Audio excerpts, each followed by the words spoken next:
Bueno, bueno.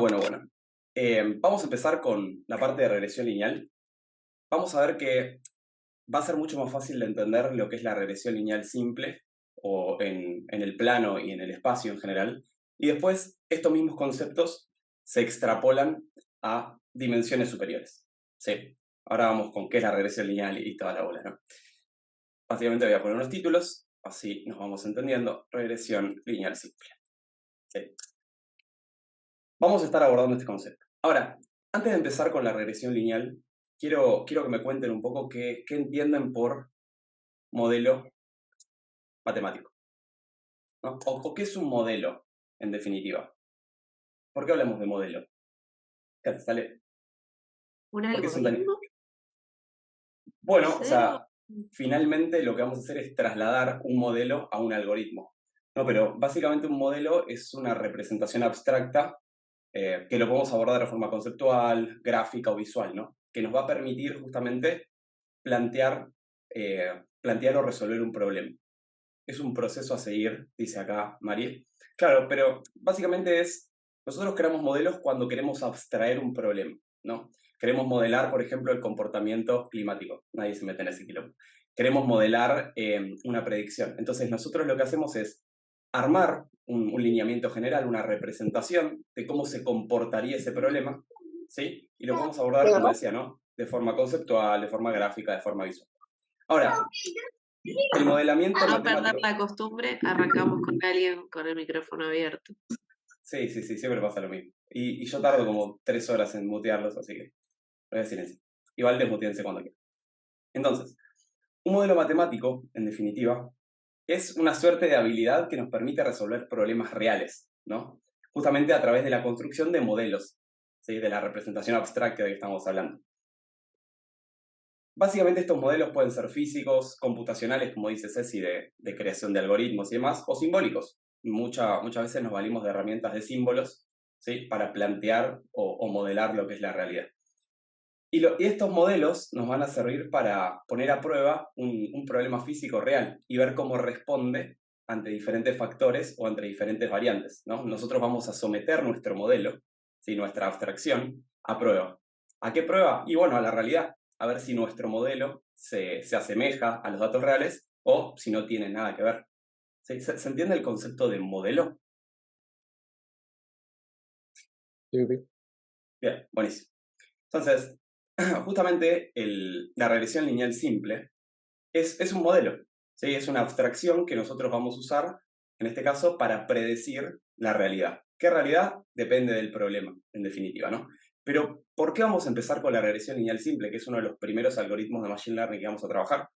Bueno, básicamente porque es un modelo muy sencillo, ¿sí? Es fácil de entender, es fácil de interpretar, ¿sí?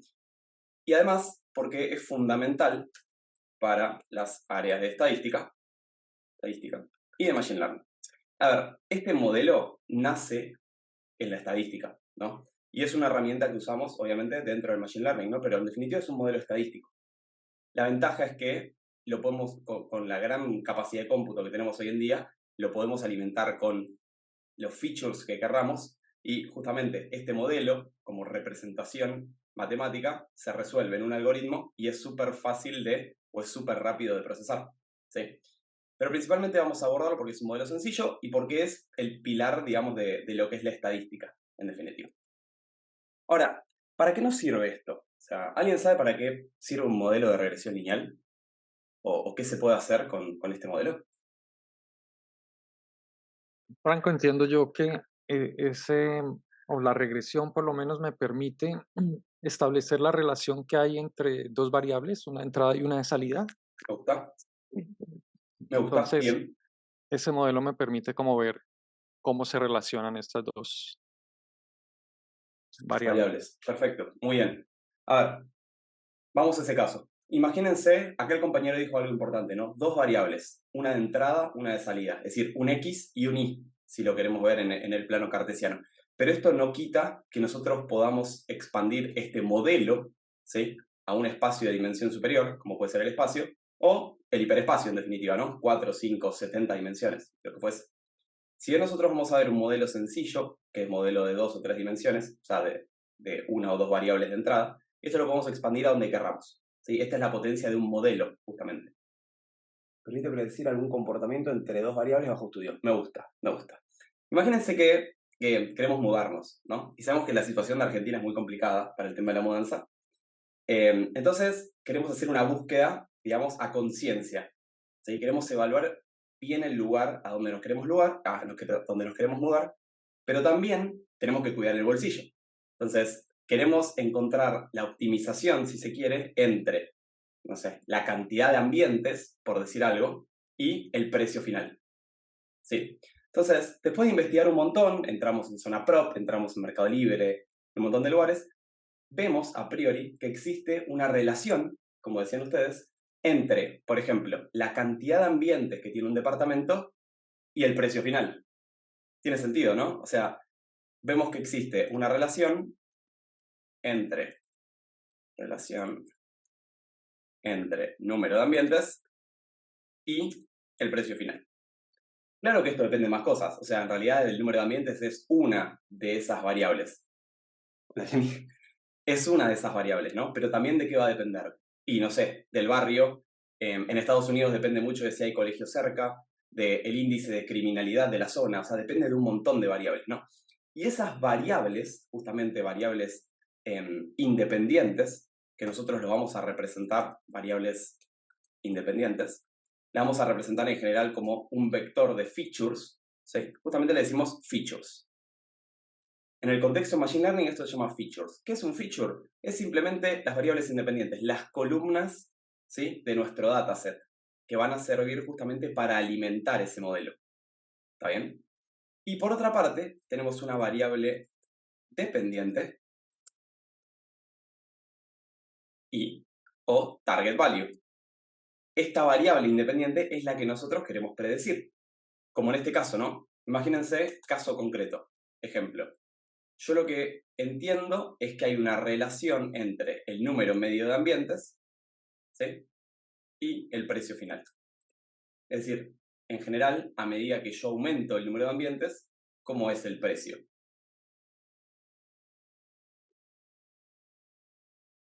Mayor. Mayor, gracias. Obviamente depende de un montón de factores, ¿no? Como estamos diciendo, del barrio en que nos encontramos, en la escuela cerca, etcétera, ¿no? Pero, sí, a priori yo veo esta relación. Ahora, si quiero modelar esta realidad, yo podría decir que matemáticamente, vamos a hablar un poco de esto, vamos a poner que esto es X y esto es Y, por decirlo de alguna forma, ¿no? Consulta, ¿todos entienden este concepto de features y target value? Los features en Machine Learning van a ser las variables independientes, ¿sí? Todo lo que nosotros queremos alimentar a nuestro modelo. Bien. Y la variable dependiente va a ser lo que queremos estimar en este caso.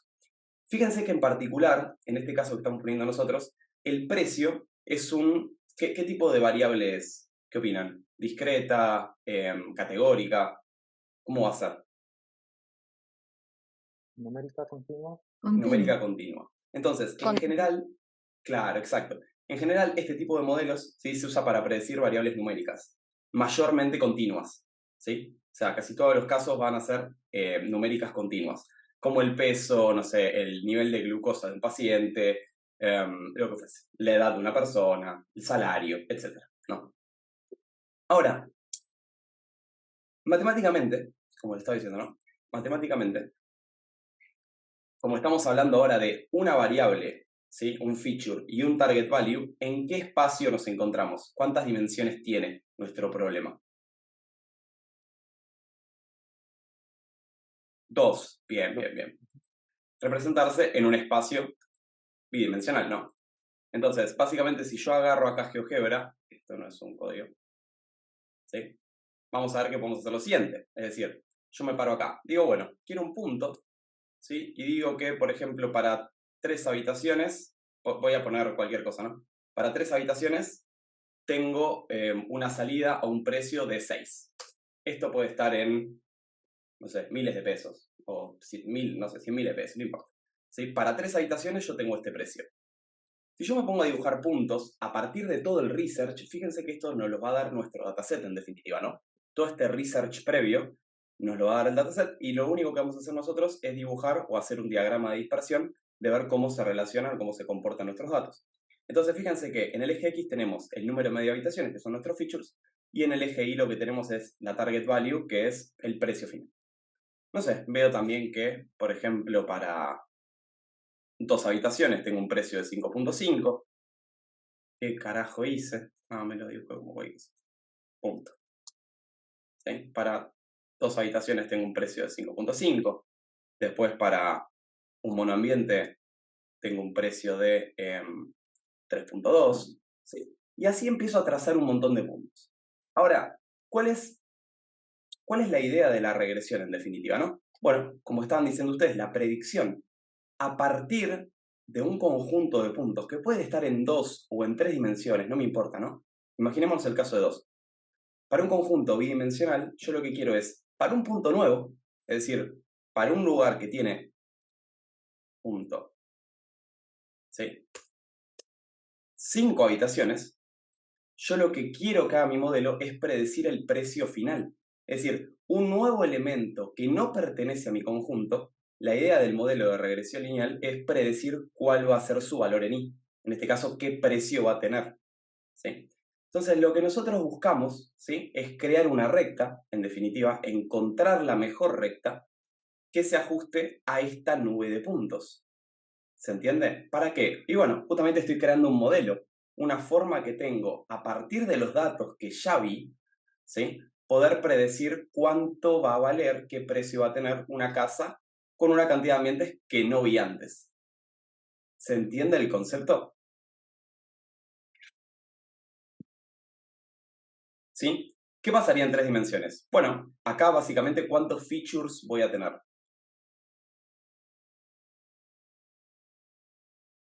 2. 2. 2, salida. exacto. Voy a tener 2 features, que ¿qué podría ser? A ver, ¿quién habló? Yo me agarro del que habla para... Alexander. Alex, ¿qué features o qué variables independientes podrías tener? Imagínate 2. Una podría ser el número de medio ambientes. ¿Y otra? Otra, el tipo de vivienda, si es un apartamento, una casa o... Me gusta. Y eso sería un dato categórico, por ejemplo, ¿no? Ujú, Entonces, ¿qué sí. tendríamos que hacer primero? Porque claramente nuestro modelo no va a entender de datos categóricos. Cantidad de Transformar baños. Me gusta. ¿Transformarlo?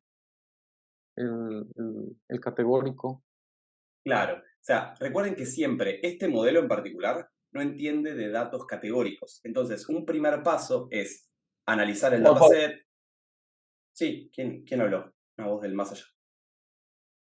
Bueno, yo los muteo, total es bueno, entonces, el primer paso importante es adaptar estos datos, estandarizarlos, ¿sí? Pero además convertirlos a discretos.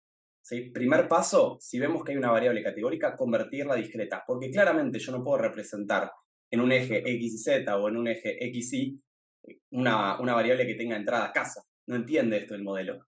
¿Sí? Entonces, ahí viene la importancia justamente de discretizar nuestros datos. Entonces, imagínense que tengo la cantidad de ambientes y, como decía el compañero, imagínense que el valor de 0 le corresponde a si es una casa y el valor 1, si después de discretizar, a si es un apartamento.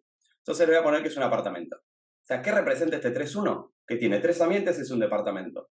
¿Y cuánto sale esto? ¿Qué sé yo? 8.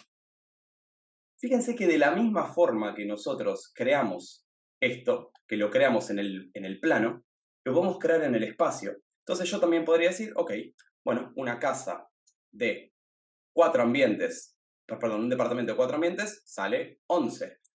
¿Sí? Y fíjense que así voy creando mi distribución en el espacio.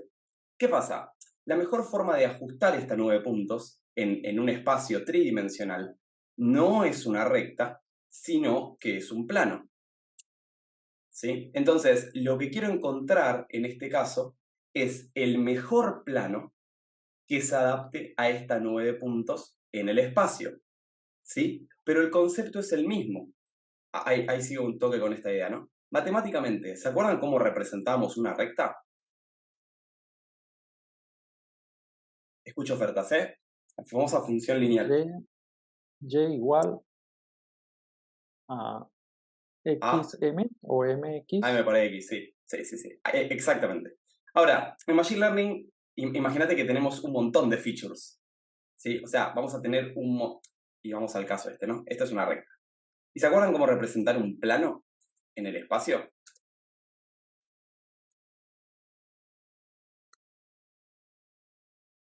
Ah, ok.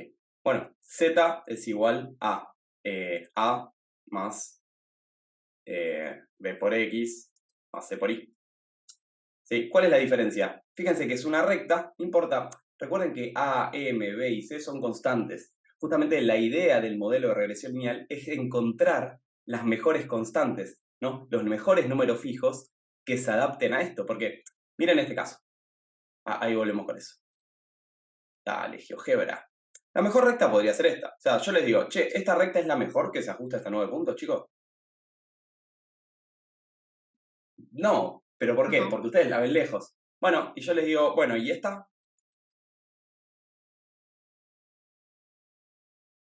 Mejor. Mejor, pero no sé si es la mejor. Sí, bueno, a ver, ok, podemos decir, ¿y esta de acá? No sé, podría estar mejor, pero capaz que no. Entonces, nuestro modelo se crea con ciertos criterios, que ahora vamos a ver cuáles son, ¿no? Debería pasar por el medio.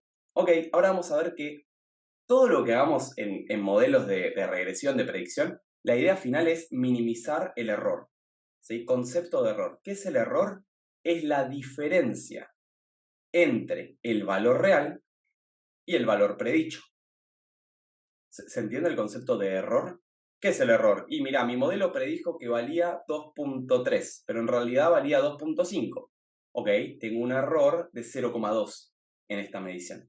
¿Sí? Entonces, siempre que nosotros creemos modelos, la idea es minimizar el error. Eso acuérdenselo. ¿Se entiende el concepto, no? De error, de minimizar el error. Entonces, Te hago una consulta. sí, señor. Mucho, vale. Y cuando tenés más variables, digamos, por ejemplo, el baño, los metros de la Esto, por casa, ejemplo. y tenés varios, porque acá estás calculando 2 o 3, Sí. pero cuando tenés 5 o 6, A los ¿eso se botes. encarga No, el no, no. modelo? Es lo mismo. A ver, vamos a meternos un poquito en eso, pero básicamente el error se distribuye de forma, en 2D se distribuye de forma parabólica, ¿sí? Es una función cuadrática. En 3D representa también una función, en 3D una función cuadrática se ve algo así, ¿no? Es un cilindro parabólico en realidad. Pero todas las funciones de error, fíjate, si vos ves esto acá, ¿no? O bien, mierda, ves esto de acá. Imagínate que yo te digo, che, Luchito, mira, la función de error que vos tenés es la verde. ¿Cuál es el error mínimo que puedes tener? O quien quiera Cero. responderlo. Cero. O sea, estas funciones en particular son las funciones de error. Y se ve tanto así en 2D, está bien como se ve así en 3D. ¿Y acá cuál es el mínimo que tiene esta función? Cero. Y no hay duda. Esto, a ver, ojo, podría ser esto así. A ver, ¿dónde lo tiré? Más 2. Acá. Si yo te digo, che, bueno, esta es la función de error al final. ¿Cuál es el mínimo? El 2, El 2. Pero lo importante es que las funciones de error en un modelo de regresión, ¿cuántos mínimos tienen? Uno solo. Uno. Y este tipo de funciones se llaman funciones convexas en matemáticas. ¿Qué particularidad tiene? Que solamente tienen un mínimo. ¿Qué significa esto? Que bueno, además de la convexidad de la función, es fácil calcular los mínimos. Para los que estudiaron matemática, el mínimo en el caso de 2D se calcula con la derivada, derivamos igualamos a 0. En caso de 3 dimensiones, extendemos esa idea a lo que se llama el diferencial o el gradiente, en definitiva, ¿no? Pero ¿qué particularidad tienen? Que son funciones derivables, o sea, check para el modelo, y que solamente tienen un mínimo, check para el modelo. ¿Qué significa? Que va a ser fácil de resolver este problema. Exacto, derivada y segunda derivada. ¿Se entiende? Entonces, ¿qué pasa en dimensiones superiores? Lo mismo. La función de error, ¿sí? Es una función convexa y derivable. Entonces, el modelo va a saber resolver el problema de forma muy rápida. ¿Sí? Porque solamente tiene que derivar una función, que va a ser la función de costo, que ahora nos vamos a meter en eso, igualar a 0 y sacar el mínimo. Entonces dice, bueno, mira, para el mínimo descubrí que los coeficientes de tu recta, por ejemplo, no sé, estoy tirando verdura, si quieren después lo hacemos, que el coeficiente de tu recta es este. esta es tu recta que mejor se ajusta a esta nube de puntos. ¿Sí? Significa que para un dato nuevo, que no conoce nuestro modelo, esta es la recta que va a tener el menor error posible, en teoría. Ahora nos metemos con eso. ¿Sí? Entonces, fíjense lo siguiente, ¿no? Una recta en 2 dimensiones se representa así. A más m por x. En Machine Learning nos ponemos un poco más... o sea, le damos un poco más de bola a las letras, porque como vos decías, ¿no? Capaz tengo 70 dimensiones, porque depende del número de baños, del barrio, del índice de criminalidad, si murió una persona en la casa o no, depende de un montón de cosas. Entonces, imagínate que nos vamos a quedar sin abecedario en un momento, ¿no? Más de por T, etcétera, etcétera, etcétera. Entonces, en general, lo que van a ver en los libros de Machine Learning o los libros de matemática para Machine Learning es esta notación. W0 más W1 por X. ¿Sí? Usamos la W. ¿Sí? O la A, no importa, pero empezamos a jugar con los índices, ¿no? Porque, ¿qué pasa? En un plano, y bueno, yo voy a tener la misma idea. W0 más W1 por X más W2 por Y. ¿Sí? Y en un hiperplano, o sea, imagínate, en el caso de 2 variables estamos todo bien. En el caso de 3 variables también. Pero ¿qué pasa cuando yo me voy a R4? Que es algo que yo no puedo visualizar. Y bueno, nada, tengo que entender otro concepto. Tengo que entender que para mayor cantidad de variables, ¿sí? Tengo el concepto de hiperespacio e hiperplano. ¿Está bien? Lo que dijimos es, che, la mejor forma de estimar esto en R3 es un plano. Pero ¿qué pasa en R4? No existe el concepto de, bueno, sí existe el concepto de plano, ¿no? Pero lo que abordamos es en más de 2 dimensiones, en Rn, en definitiva, ¿sí? Hablamos de hiperespacio e hiperplano. ¿Sí? Por ejemplo, imaginemos el caso de R4. ¿Sí? ¿Cuántos features tenemos en R4? ¿O cuántas variables independientes tenemos? 3. 3, exacto. Entonces, ¿cómo representarían un hiperplano? Hiperplano. Entendiendo este concepto, ¿no? El de acá.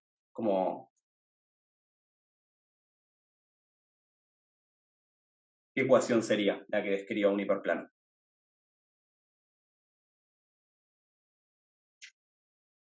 Los ayudo. W0. Le agregarías Tirándole de una arriba, pero W. sumándole el W3Z. Exacto. Claro. Entonces tenemos W2 por I más W3, la variable que quieran. No, T. ¿Sí? O Z, y esto va a ser igual a T. Es lo mismo.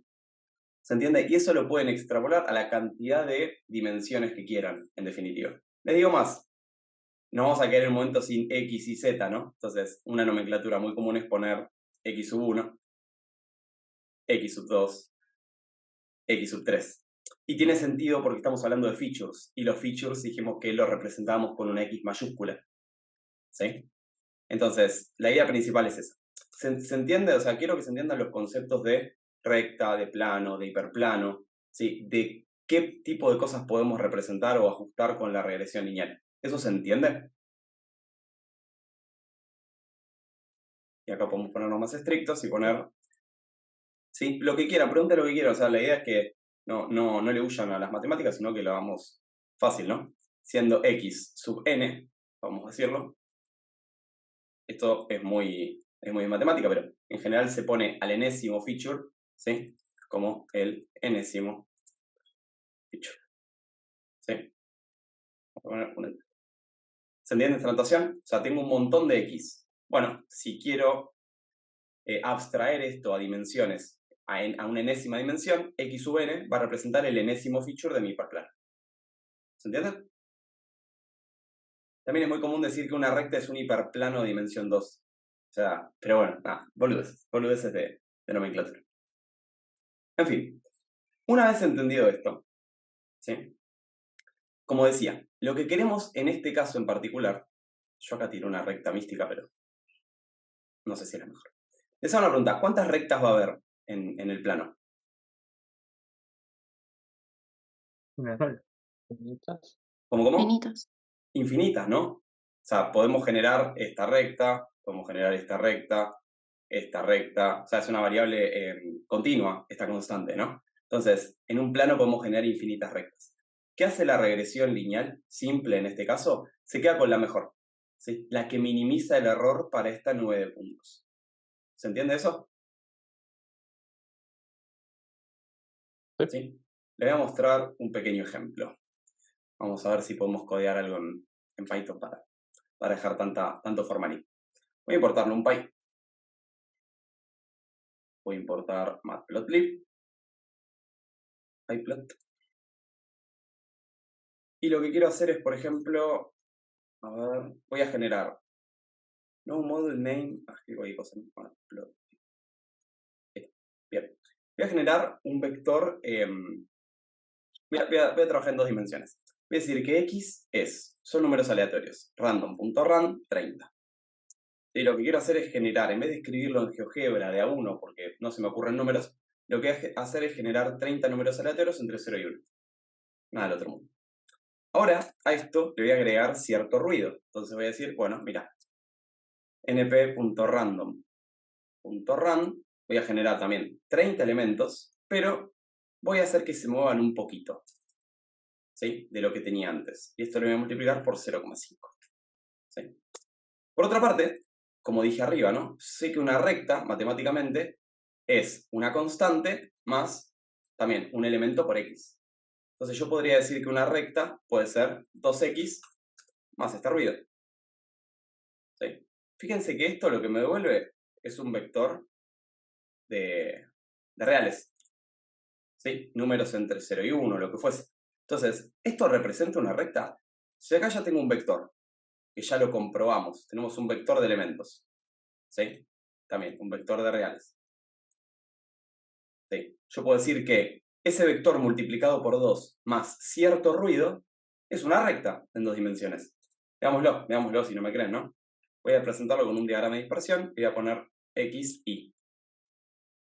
Y ahí va. Muy bueno. Ahí va, ¿no? Entonces, lo que hice acá fue generar una recta de elementos pseudo aleatorios. Fíjense que sigue una distribución, más o menos, tiene un comportamiento lineal acá en el medio, pero lo que hice fue generar eso a través de elementos aleatorios, ¿no? Es decir, generé 30 elementos aleatorios, después generé 30 constantes y dije, bueno, voy a crear una recta. Si yo creaba esta recta, 3 por x, fíjense que le diera la misma, ¿no? Lo que va a cambiar es justamente la pendiente, va a cambiar la inclinación. Recuerden que este elemento, esta m, ¿sí? A medida que es más grande, ¿sí? Más inclinada está la recta. ¿Sí? Y a medida que es más chiquita, ¿sí? Más paralela al eje X está esa recta. ¿Se entiende el concepto? Sí, Franco, ¿por qué le pusiste ruido? ¿Por qué le llamas ruido a esas constantes que generaste? Porque, buena pregunta. ¿Dónde está? Esto en general se lo conoce como ruido porque lo que haces es crear una pequeña dispersión a través de la recta 3x. Fíjate que si yo hago 3x y lo dibujo, ¿sí? Esto sigue una recta. ¿Me explico? Ok. Pero lo que hago con el ruido es generar constantes aleatorias, ¿sí? Para que deforme un poco esa recta, es decir, para que cree cierto justamente ruido alrededor de esa recta. Es muy Ok, usado ok. esto para hacer pruebas, en definitiva, ¿no? Sí, buena pregunta, igual. Claro, yo a veces doy cosas por sentadas, pero está bien la pregunta. Ahora, yo les voy a decir, como dije antes, chicos, la mejor recta es esta. Color. Es esta. ¿Me creen? Ni en pedo me creen.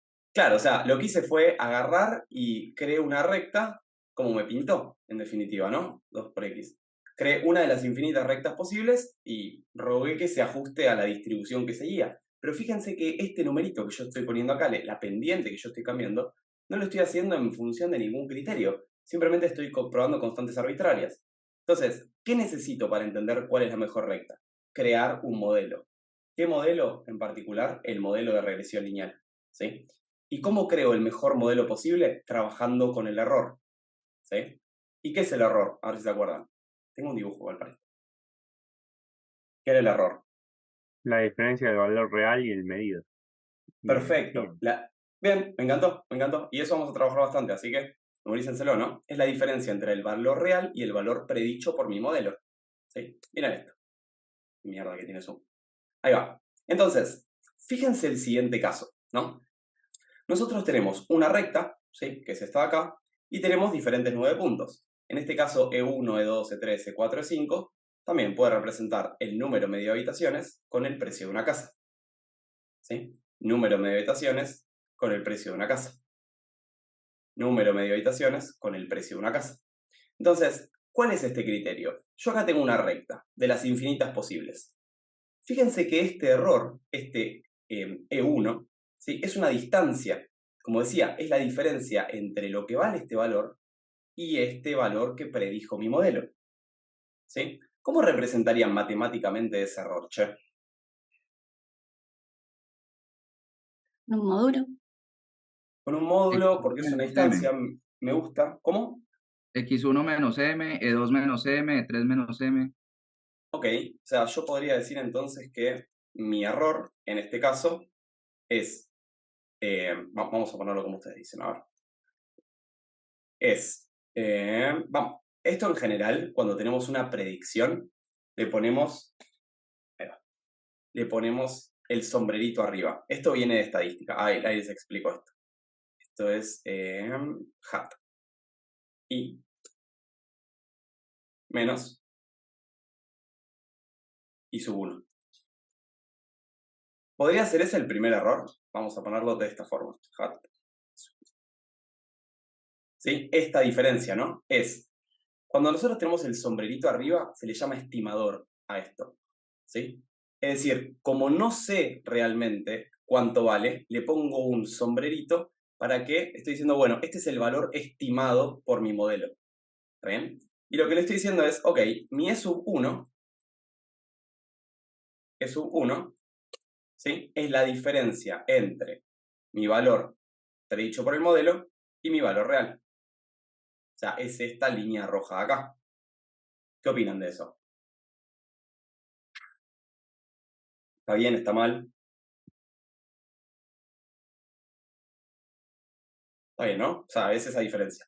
Ahora, si yo tengo E sub 2, fíjense que podría decir que es I sub 2, ¿sí? Menos el I sub 2 real. También me creen de esto, ¿no? O sea, es el predicho por el modelo menos este de acá. Tiene sentido, o sea, estamos extendiendo este concepto. Y el error número 5, por ejemplo, imagínense que hago un puntito suspensivos, y digo el error sub 5, y lo voy a copiar porque no tengo ganas de escribir lo mismo. ¿Cuántas veces? ¿Sí? ¿Cómo sería, entonces?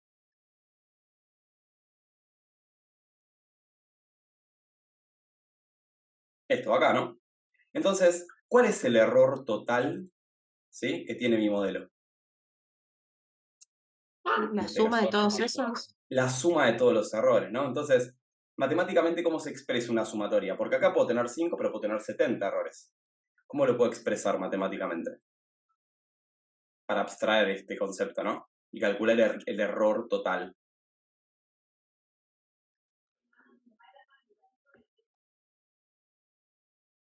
¿Se acuerdan que teníamos una letra hermosa? Sigma. La suma. Ese, ¿sí? La sigma de Gauss en vez de la z del sol. Entonces, ¿y cómo puedo generalizar esto? Es, a ver, dale, hat i sub n, por ejemplo, o i sub i, menos i sub i. A ver si tiene sentido. Desde i igual 1. Siempre me equivoco con esta notación. Que acá no cerré este. Bueno, me van a tener que ayudar a ver que está mal cerrado.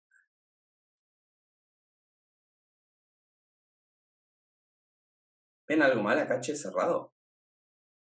Voy a borrar esto, que me está molestando. El sigma no tenés que cerrarlo. Ah, mira, nunca Lo cerré dejaste. este. Qué tarado, ¿eh? Ahí va. Y ahora, desde i igual. Ahí está. Y acá tiene igual que nada que ver. Bueno, estoy con problemas técnicos y bueno, ahí está. ¿Tiene sentido eso? ¿Qué opinan? O sea, esto lo que va a hacer es sumar todos los errores. ¿Está bien la anotación? Repasémosla entre todos. Es la sumatoria de este E sub 1. Fíjense que cuando I vale 1, lo reemplazo esta I por 1, ¿no? Después, cuando E vale 2, reemplazo esta E por 2. Y sé que esa letra griega, sigma, lo que hace es sumar todo. Entonces, lo que haría esto en definitiva es igual a la suma de E sub 1 más E sub 2 más E sub 3 más E sub n. ¿Sí? Y esto lo que obtengo es el error. ¿Estamos de acuerdo con eso? ¿Sí?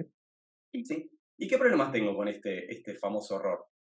¿Qué Franco, opinan? si hay unos Sí. hacia arriba y otros hacia abajo, no tienden a volverse como... Problemón, exacto. Ese es un gran problema. O sea, en general, en el caso medio, el error es 0 en este punto, ¿no? Entonces, acá surgen diferentes cosas para trabajar el error. Y es justamente por este problema. Como dice el compañero, si a veces un error está para arriba y otro para abajo, quizás en la media esto tiende a 0, ¿sí? Y no puedo computar ese error. Entonces surge una métrica. Acá los matemáticos dijeron, ¿qué carajo podemos hacer con esto? Bueno, vamos a crear otro error. Y acá viene lo que dijo Ceci, ¿no? Vamos a crear el MAE, el Mean Absolute Error. Es decir, che, si tenemos problema con los signos, pero claro, macho, ponele un módulo. ¿Todos recuerdan qué es el módulo? Si no, no pasa nada. Si no recuerdan, sí. ¿Alguien no se acuerda qué es un módulo? Bueno, lo doy por sentado, pero básicamente es una función que, imagínense que lo transforma en positivo, ¿sí? No importa si es negativo o positivo, lo transforma en positivo al final. Entonces, digo, bueno, ok, no me importa si esto es negativo, tomo el valor absoluto, tomo la parte positiva de ese error. O sea, si me dio menos 6, digo que vale 6. Si este me dio 8, vale 8. Si este me dio menos 7, vale 7. Entonces, ahí compenso el desequilibrio entre positivo y negativo, como decía Neff, ¿no? ¿Hasta acá se entiende o un delirio místico es esto? Fíjense cómo nos quedaría. Acá me equivoqué, este módulo va acá. Bien, y voy a sacar los paréntesis y ahí se va a ver hermoso. Entonces, fíjense que agarro esa resta y tomo la parte positiva. Buenísimo, buenísimo. Pero esto se llama Mean Absolute Error. Entonces, en algún lugar la media tiene que estar. Si recuerda que mean es de media, ¿está bien? Entonces digo, bueno, está bien, dijeron esto. Ahora, a esa parte voy a hacer una fracción hermosa. Bueno, hermosa para mí nomás. Y lo voy a dividir por n, que es n el número total de elementos, ¿sí? Por ejemplo, la cantidad de registros que tengo acá. Y ahí surgió el Mean Absolute Error. Pero acá, como nada es gratis en la vida, también tenemos un problema. Pero antes de pasar al problema, ¿se entiende esta nomenclatura? Se entiende que estoy haciendo la diferencia entre el valor estimado, es decir, el de la recta, ¿sí? Y el valor real. Y a eso le estoy tomando el módulo. Sí, bueno, está bien, ya lo cansé con esto. Bien. Ahora, ¿cuál es el problema de esto? A ver, ¿quién se imagina? El que se imagina tiene que tener conocimiento de matemáticas. Y qué hermoso esto. ¿Cuál es el problema? Voy a dibujar esta función. Módulo de x. Como nadie. Hay que buscarle el mínimo. Eso quizás no es tanto problema. Pero ven que esta función tiene como puntas. No es derivable. No Como es suave. derivable. Esta función es continua, pero no es derivable. Y en Rn esto se complica mucho, porque hay un teorema en matemáticas que te asegura que si una función es diferenciable es continua, pero si es continua, como es en este caso, no necesariamente debería ser derivable. Entonces los matemáticos dijeron, la puta chofer, y dijeron, bueno, ok, vamos a elevarlo hasta el cuadrado, o sea, vamos a hacer que esta función sea suave. Esta función, cuando se dice que sea suave, no es que invento la nomenclatura, es que esta función no es suave, realmente no es suave, no tiene suavidad. O sea, diferencialmente, hablando de geometría diferencial, esta función no es suave. En fin, entonces dijeron, bueno, listo, está bien, los vamos a cagar a todos, y dijeron, vamos a inventar el MSE, que es el Mean Square Error. Ahí va. ¿Qué fue lo que hicieron? Dijeron, che, el módulo me da problemas, me da cringe. Entonces, voy a sacar este módulo. Chau, chau, adiós. Voy a sacar este módulo. Y lo que voy a hacer es, esta diferencia, esta diferencia, la elevo al cuadrado. Y ahí nació el mean square error, ¿sí? Que justamente esto es una función de costo que tiene una forma en 2D parabólica, como dice Ale, en 3D, bueno, es un cilindro parabólico y demás, y en dimensiones superiores, ni idea. ¿Está bien? Pero así nace esta métrica. Entonces, lo que va a hacer, vimos que esto solo no nos alcanzaba. O sea, el objetivo es minimizar el error. Pero lo que estoy haciendo es conservando las cosas, en definitiva. Ponerle un módulo al error o elevarlo al cuadrado es simplemente resolver el problema con otra nomenclatura, nada más. ¿Cuál es la mejor recta? La que minimiza esta función de error. Recuerden que el objetivo de un modelo de regresión lineal simple, en 2 dimensiones, o múltiple, es minimizar esta función de coste o minimizar el error. ¿Está bien? ¿Se entiende ese concepto? Y bueno, esto ya lo dije, ¿no? Pero dado que en Machine Learning es común trabajar con espacios de dimensiones muy grandes, ¿sí? Vamos a visualizar en los ejemplos cómo se ve esto en 2 o en 3 dimensiones. ¿Está bien? No, vamos a reservar el derecho de trasladar esto a espacios más complejos visualmente porque no lo podemos representar. Pero créanme que este modelo es exactamente igual en 2, en 3 o en 80 dimensiones. ¿Está bien? Y no solo eso, porque lo que vamos a hacer con los modelos de regresión lineal es, claramente necesitamos alguna métrica. O sea, el objetivo final de nuestro modelo es decir, che, este modelo predice 80% bien, o predice 90% bien, o tiene un error de tanto. Entonces, esta métrica nos va a servir mucho para evaluar la calidad del modelo. ¿Está bien? En particular vamos a usar el MCE, el RMCE, que tampoco se gastaron mucho, la gente de matemática dijeron, bueno, el RMCE, ¿se acuerdan qué pasaba con la varianza y el desvío estándar? ¿Qué problema tenía? ¿Eran diferentes unidades de medida? Estaban diferentes unidades de medida. ¿Y qué hacía? Claro, la varianza, ¿qué nos daba, por ejemplo? ¿Qué no habló? Acá, Betiana. Dale. Por ejemplo, una que daba como. La varianza vendría a ser, como ejemplo, que da como una aceleración, ponele, y vos lo Al pasás cuadrado. a una. Claro, lo Bien. pasás a desvío estándar, que ahí te quedarían en la misma. Y queda la misma unidad que el problema. La misma Exactamente, unidad, ¿no? claro. O sea, recuerden todos que la varianza lo que nos decía era el nivel de dispersión respecto de un estadístico, de la media, por ejemplo. El desvío estándar representa lo mismo, pero en las unidades del problema. O sea, la varianza nos da pesos cuadrados, en el caso de la casa, y el desvío estándar nos da en pesos.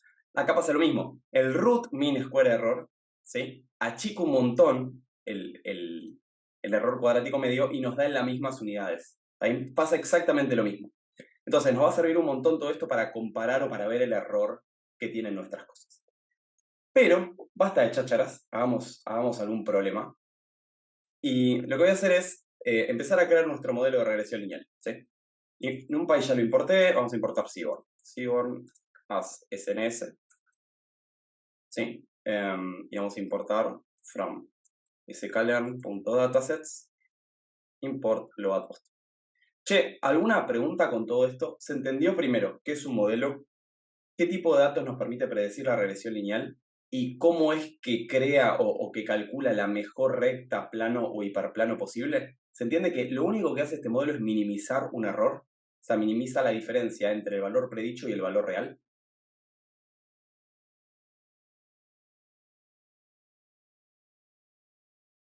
Sí, ok. Y para, no me acuerdo quién estaba hablando al principio, que estaba cursando con Deborah Chan, pero la forma justamente de minimizar esos errores en 2D, como habíamos dicho, es la derivada igual a 0, criterio de la segunda derivada.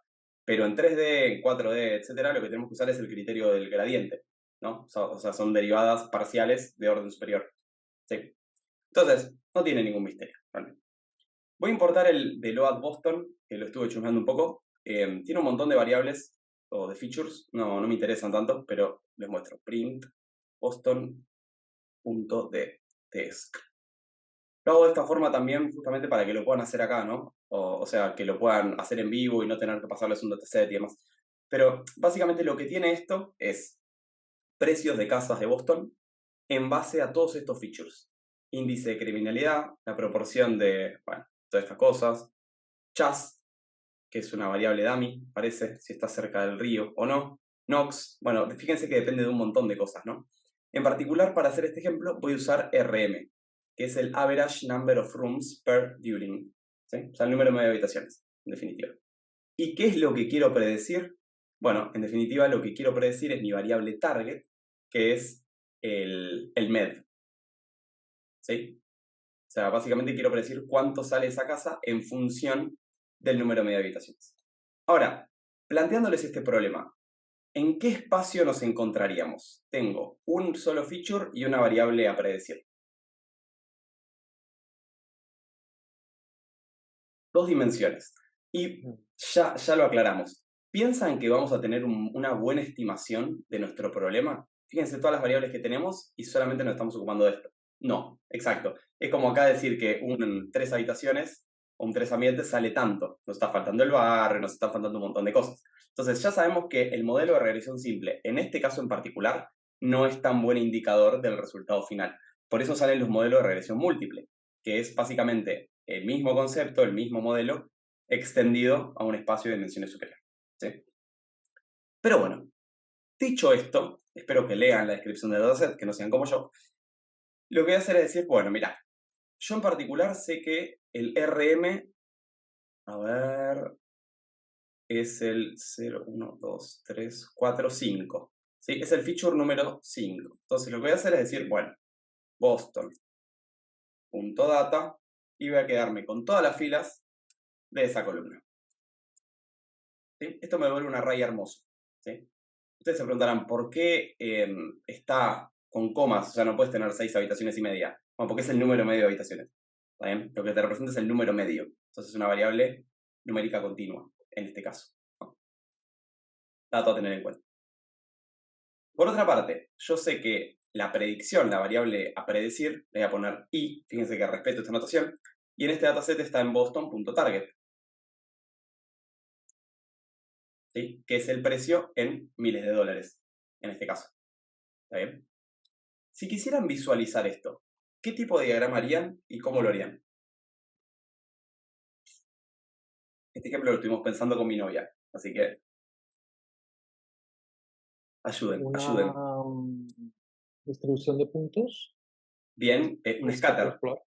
Scatterplot, me encanta cuando le agregan, estamos trabajando con variables de Boston, que ponerse en papel. Vamos a poner x igual x, y igual y vamos a darle, tiene muchos registros esto, ¿no? O sea, fíjense que tiene una acumulación bastante importante acá adentro. ¿Cómo hacemos para que tengan que tengan más opacidad estos elementos, o menos opacidad? ¿Se acuerdan que teníamos un parámetro extra? Alfa. Ahí Ale preguntó algo. Alfa, sí. ¿Cuál es la diferencia entre la regresión logística? ¿Quieren meterse en este quilombo ahora? ¿O quieren esperar a la clase que viene? Yo no tengo drama, ¿eh? Otra clase. La Pero siguiente, sí. tiro un spoiler. Porque depende mucho, o sea, están muy relacionados. La regresión logística depende de alguna forma de la regresión lineal, ¿sí? Pero lo que hace es justamente clasificar en categorías. Por ejemplo, puedo decir si una persona padece una enfermedad o no, puedo clasificar si esto es un perro o un gato. Esto lo que estamos haciendo es definir o predecir valores continuos, mientras que la regresión logística nos va a dar categorías, nos va a dar probabilidades, datos con etiquetas. ¿Qué hace la regresión logística? Dice, ok, me valgo de la regresión lineal, ¿sí? Y lo que voy a hacer es mapear el valor continuo de una regresión lineal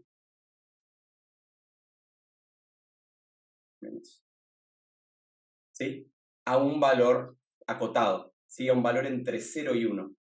¿Qué representa esto? Una probabilidad. La probabilidad está entre 0 y 1 de algo, ¿no? Entonces, lo que me devuelve esto justamente es la probabilidad de que un elemento pertenezca a una clase o no. Pero fíjate que sale, predice variables categóricas, exacto, sale de una regresión lineal.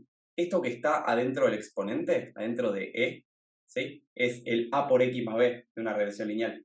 ¿Bien? Lo vemos en otra clase, pero la diferencia es esa, ¿no? Tenemos dos tipos de modelos, de predicción, en este caso valores continuos, o de clasificación. ¿Sí? Este modelo que estamos viendo acá, predecimos. En los otros modelos que vamos a ver, vamos a clasificar. Gracias, Leo. No sé por qué me dicen Leo. Pero nadie me pega el nombre, ¿eh? Me dicen Javier, Leo. Hoy me dijeron Francisco. Lionel, ojalá. Bueno, si me dicen Leo por Lionel estoy contento. Ok. No pasa nada. Ya estoy acostumbrado. Me voy a cambiar el nombre, de hecho. Cuando me cambie el nombre me van a decir Franco. Entonces, una vez que tenemos esto, fíjense que estamos en el caso de 2 dimensiones. Entonces, ya está, no quiero hacer más nada. Vamos a crear nuestro modelo de regresión lineal, ¿no? Para crear el modelo de regresión lineal, básicamente tenemos la librería, creo que había hablado de esta librería, que se llama scikit-learn. sklearn. ¿Sí? sklearn. Y de esta librería vamos a importar algo que se llama linear model. ¿Sí? Y de esto vamos a importar linear regression. ¿Qué va a hacer esta función mística? Va a agarrar los datos, va a crear nuestra recta de regresión y va a calcular la función de error. Va a minimizar esa función de error y nos va a decir cuáles son los mejores coeficientes para crear la recta que mejor se ajuste a esta nube de puntos. Vamos de nuevo.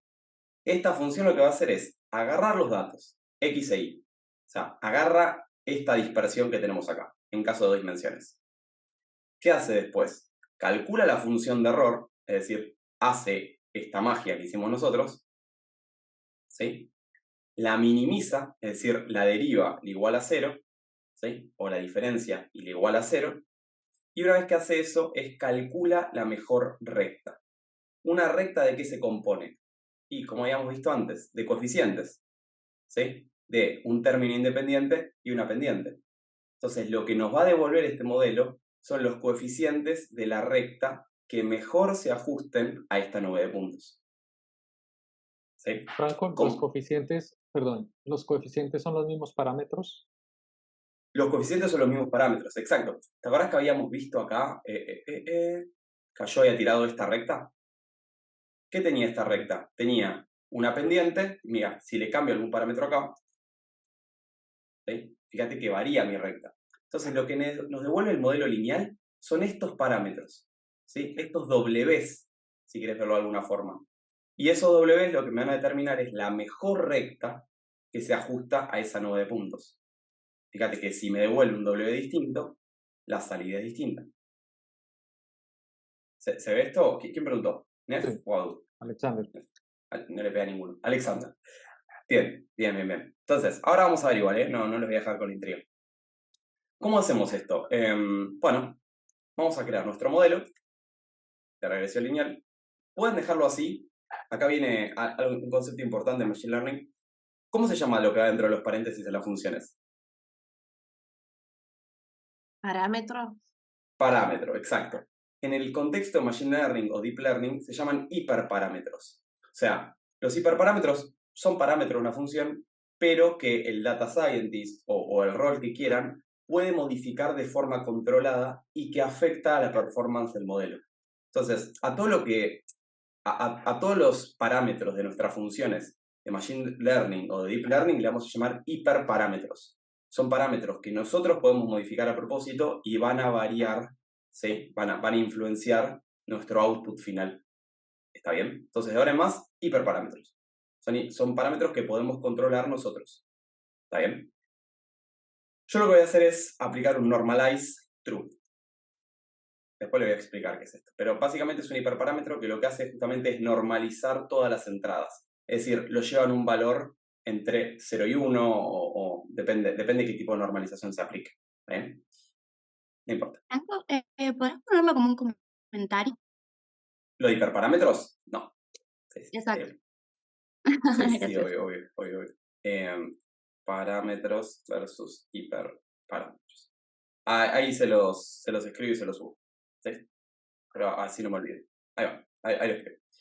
Entonces, recuerden, los hiperparámetros son parámetros que nosotros podemos modificar en general cuando creamos nuestro modelo. Y esto es muy útil porque los hiperparámetros se modifican mucho en Machine Learning, ¿no? Por más de que sale de una ciencia fáctica o como es la matemática, es mucho trabajo de prueba y error. Vamos a tener búsqueda en grilla, que le vamos a pasar un array de hiperparámetros y nuestro modelo va a descubrir cuál es el mejor, ¿no? No es algo que es fijo, ¿sí? Tenemos que jugar mucho con los hiperparámetros, con los datos, para tener una salida buena, una salida óptima. ¿Está bien? Eso después vamos a hablar un montón igual, no se preocupen. Bueno, les voy a mostrar un error bastante común. Si nosotros ahora entrenamos a nuestro modelo, ¿qué significa entrenar? Le pasamos los datos de entrada, los datos de salida, y lo que hace es minimizar el error. Fin de la historia, ¿no? Si le pasamos X e Y, esto nos va a tener un error, espero. Sí, exacto. Fíjense que lo que nos pide estos errores son medio místicos al principio, pero nos dice, che, esperaba un array de 2 dimensiones y me diste un array de 1 dimensión. Ok. Acá está mejor explicado el error, ¿no? Con un ejemplo. Esperaba un array de 2D y me diste un array de 1 dimensión. Entonces, en general lo que hay que hacer cuando tenemos este caso en particular es modificar la variable x, modificar nuestro vector de entradas. Yo voy a hacer un x.reshape y voy a ponerle -1, 1. ¿Qué significa esto? El argumento -1, el -1, lo que te dice es que NumPy va a calcular automáticamente el tamaño de esa dimensión de manera que se ajuste al total de elementos del array original. Entonces, básicamente lo que hace es calcular automáticamente el tamaño de manera que el vector x se ajuste al array original. No puedo ni escribir. Y el 1 del final lo que te dice es que en la segunda dimensión básicamente tiene que ser un vector columna. ¿Sí? Lo que hace es, al array x, calcula la cantidad de filas y lo pone en una columna en particular. Es lo que necesita este modelo para ser entrenado, ¿no? Entonces, vamos a poner que el arreglo resultante tiene que ser un vector columna. ¿Sí? Básicamente tiene que estar verticalmente y no horizontalmente. ¿Sí? Esa es la magia. Entonces, cuando vean este tipo de errores, ¿sí? Esperaba un array de 2 dimensiones, pero me diste un array de 1. En general lo que tenemos que hacer es reajustar el formato de esa matriz justamente para que se adapte a lo que necesita nuestro modelo. ¿En R también sale ese error? Voy a responder con una sola palabra.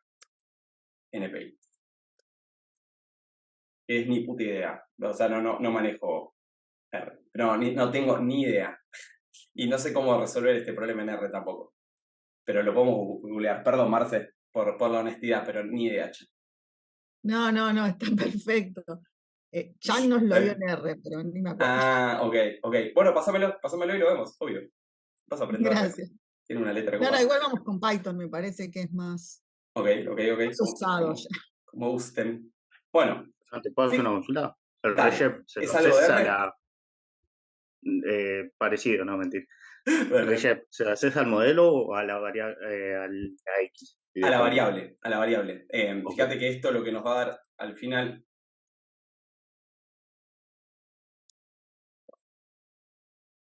Ahí va. Fíjate la diferencia, ¿no? Antes estaba todo en filas y muchas columnas. Ahora lo que hizo fue apilarlo. Esto, ¿no? Me lo dio en un vector columna. Eso se llama vector columna. En general, cuando tenemos un vector, mira, vector fila versus vector columna.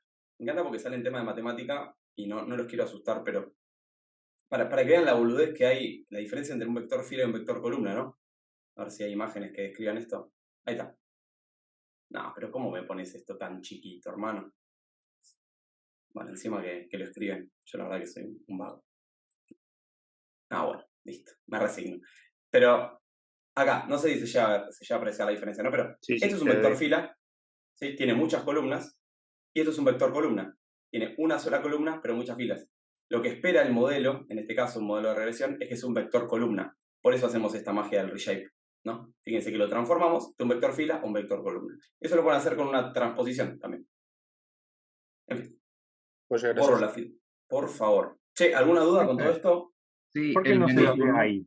el -1, perdón, el -1, ¿qué significa? Entendido lo de cambiar fila columna, ¿qué significa el -1 dentro? Que respeta la dimensión, o sea, que respeta la cantidad de filas, ¿no? Básicamente lo que hace es ajustar el tamaño que tiene ese vector al tamaño del vector original. ¿Sí? O sea, este reshape necesita 2 parámetros. Uno correspondiente a filas y otro a columnas. Este -1 le dice a Python, arreglate, calcula la cantidad de filas que tiene. Y este 1 te dice, lo quiero en formato columna. Ok, el primero internamente tiene que calcular la cantidad de filas para volverlo columna. Ya, Exacto. listo. El Muchas -1 gracias. es automágico. Automágico. ¿Sí? Lo hace Python solo. Alex, hola, dale. Sí, tengo un par de dudas acá. Una Dale. técnica, digamos, porque la vez pasada vimos el dataset de Titanic Ajá. y el llamado que hiciste a ese dataset fue un poco diferente porque definiste unos parámetros. Yo estuve trabajando con un dataset de cáncer y traté de hacerlo igual, pero el llamado era diferente porque era con los paréntesis vacíos.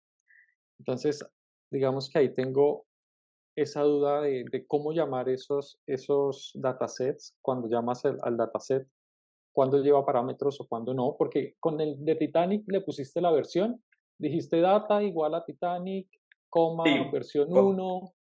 por defecto te toma la Ya. 1 igual esto. A ver, pasa lo siguiente. Fíjate que nosotros acá no estamos trabajando con datasets locales.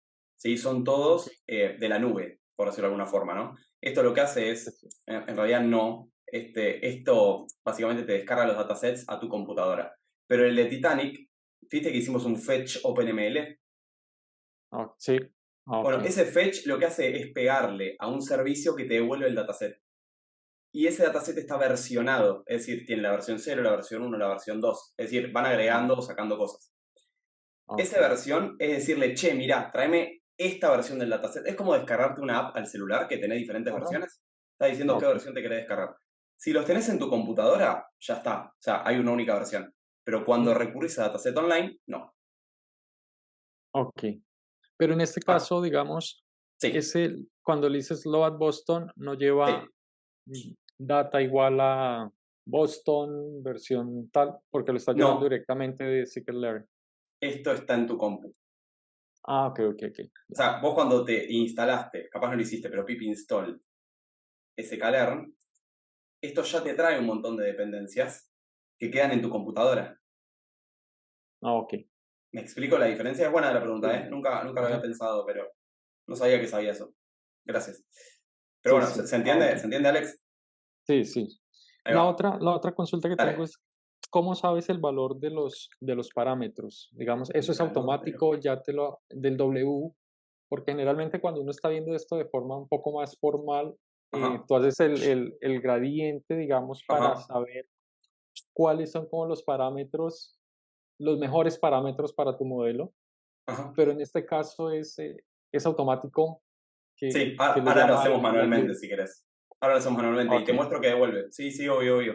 Lo que dice Alex ok. está bueno. A ver, Y creamos nuestro modelo. Ah, y perdón. la última duda que tengo es para el target, digamos en este caso, cuando tú ves la Target. descripción de los datos, te está Sí, diciendo cuál es el target cuando tienes algo relacionado con alojamiento.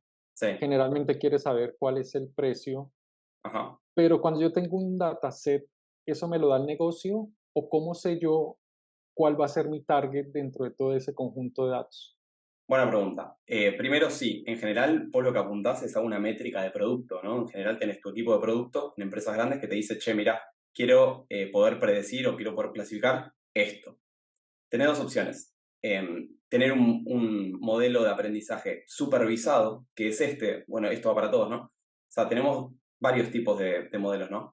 Cuando estamos hablando de modelos supervisados, significa que yo le estoy dando mis variables de entrada y mi variable de salida. Es decir, yo acá sé la cantidad de habitaciones y el precio final. A eso se lo llama supervisado, ¿no? O sea, yo tengo las preguntas y las respuestas. ¿Está bien?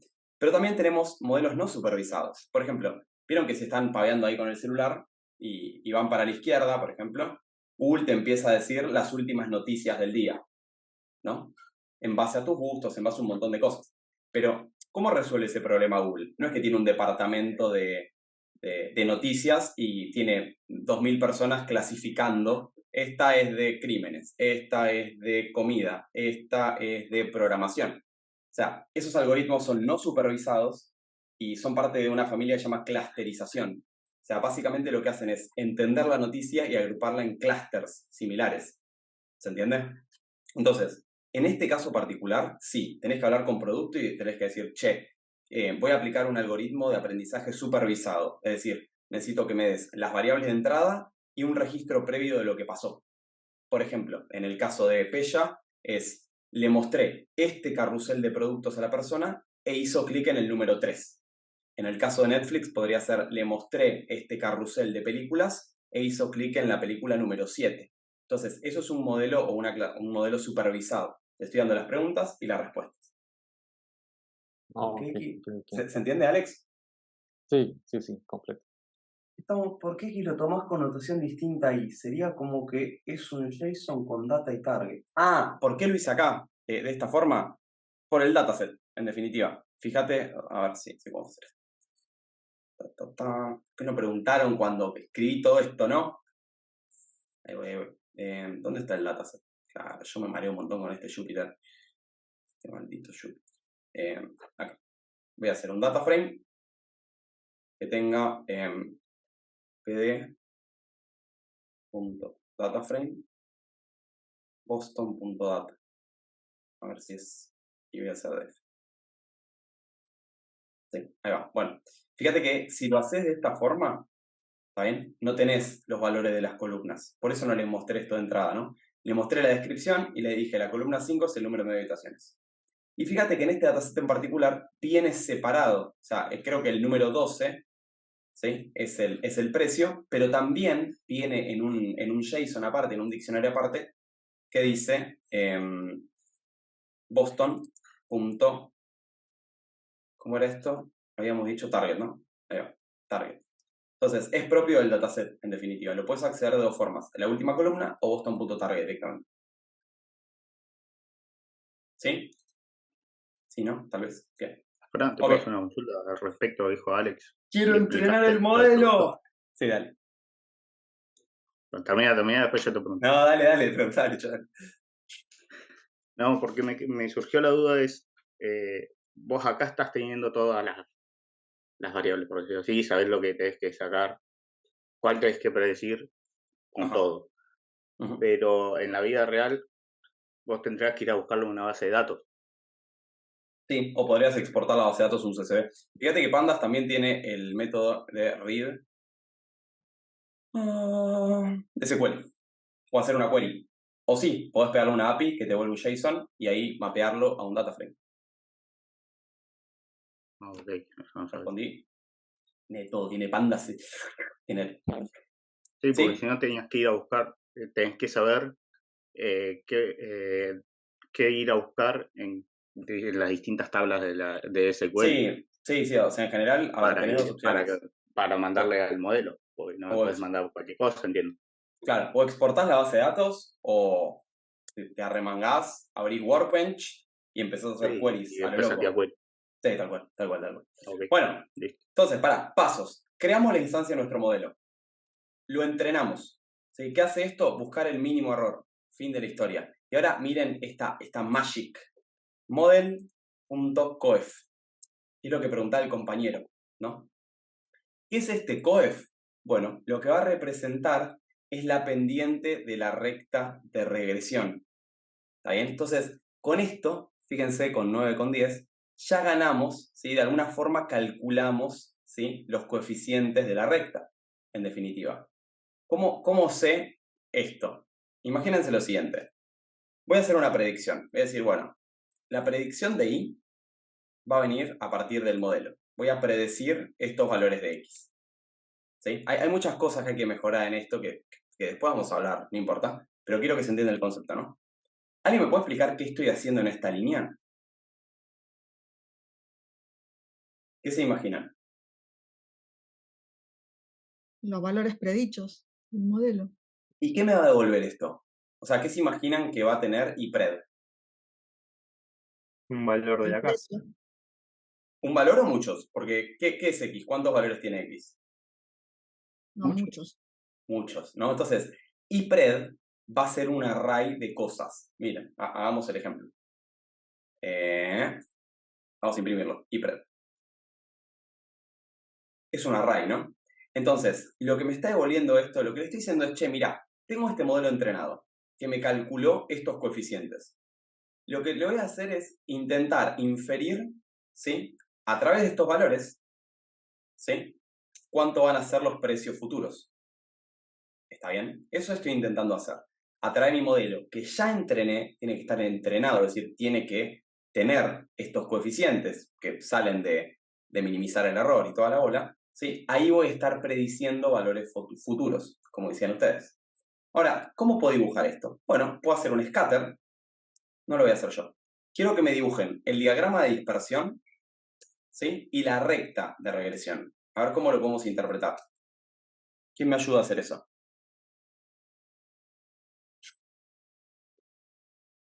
La 9 puntos primero. Empecemos por lo fácil, que ya lo hicimos.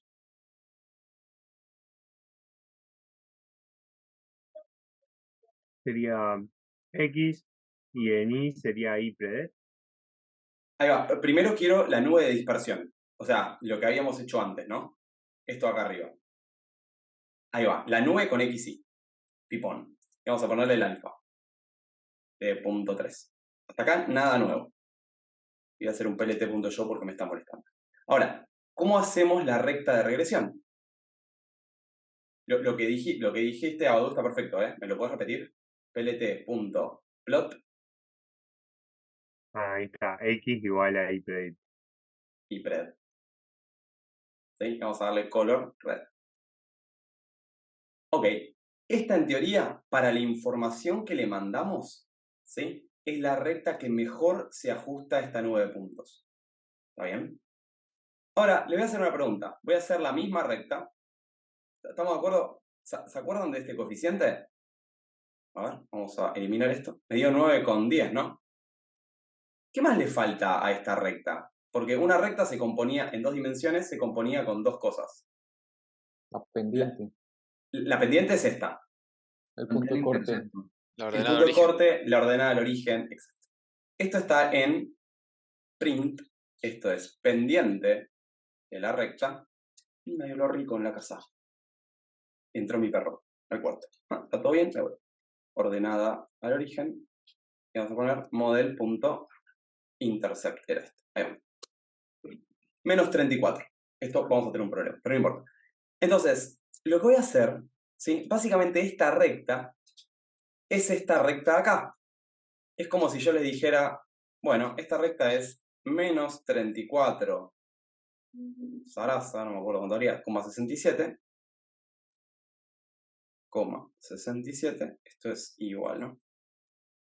Igual, más 9.10x.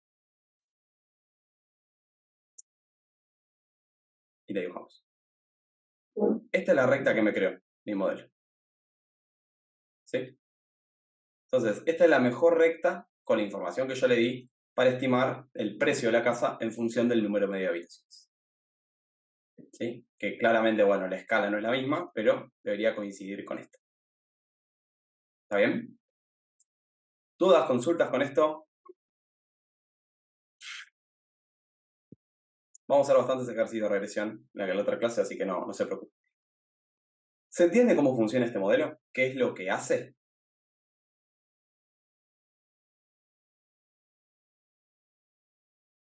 El gráfico no corta en menos 34. ¿Cómo sabes?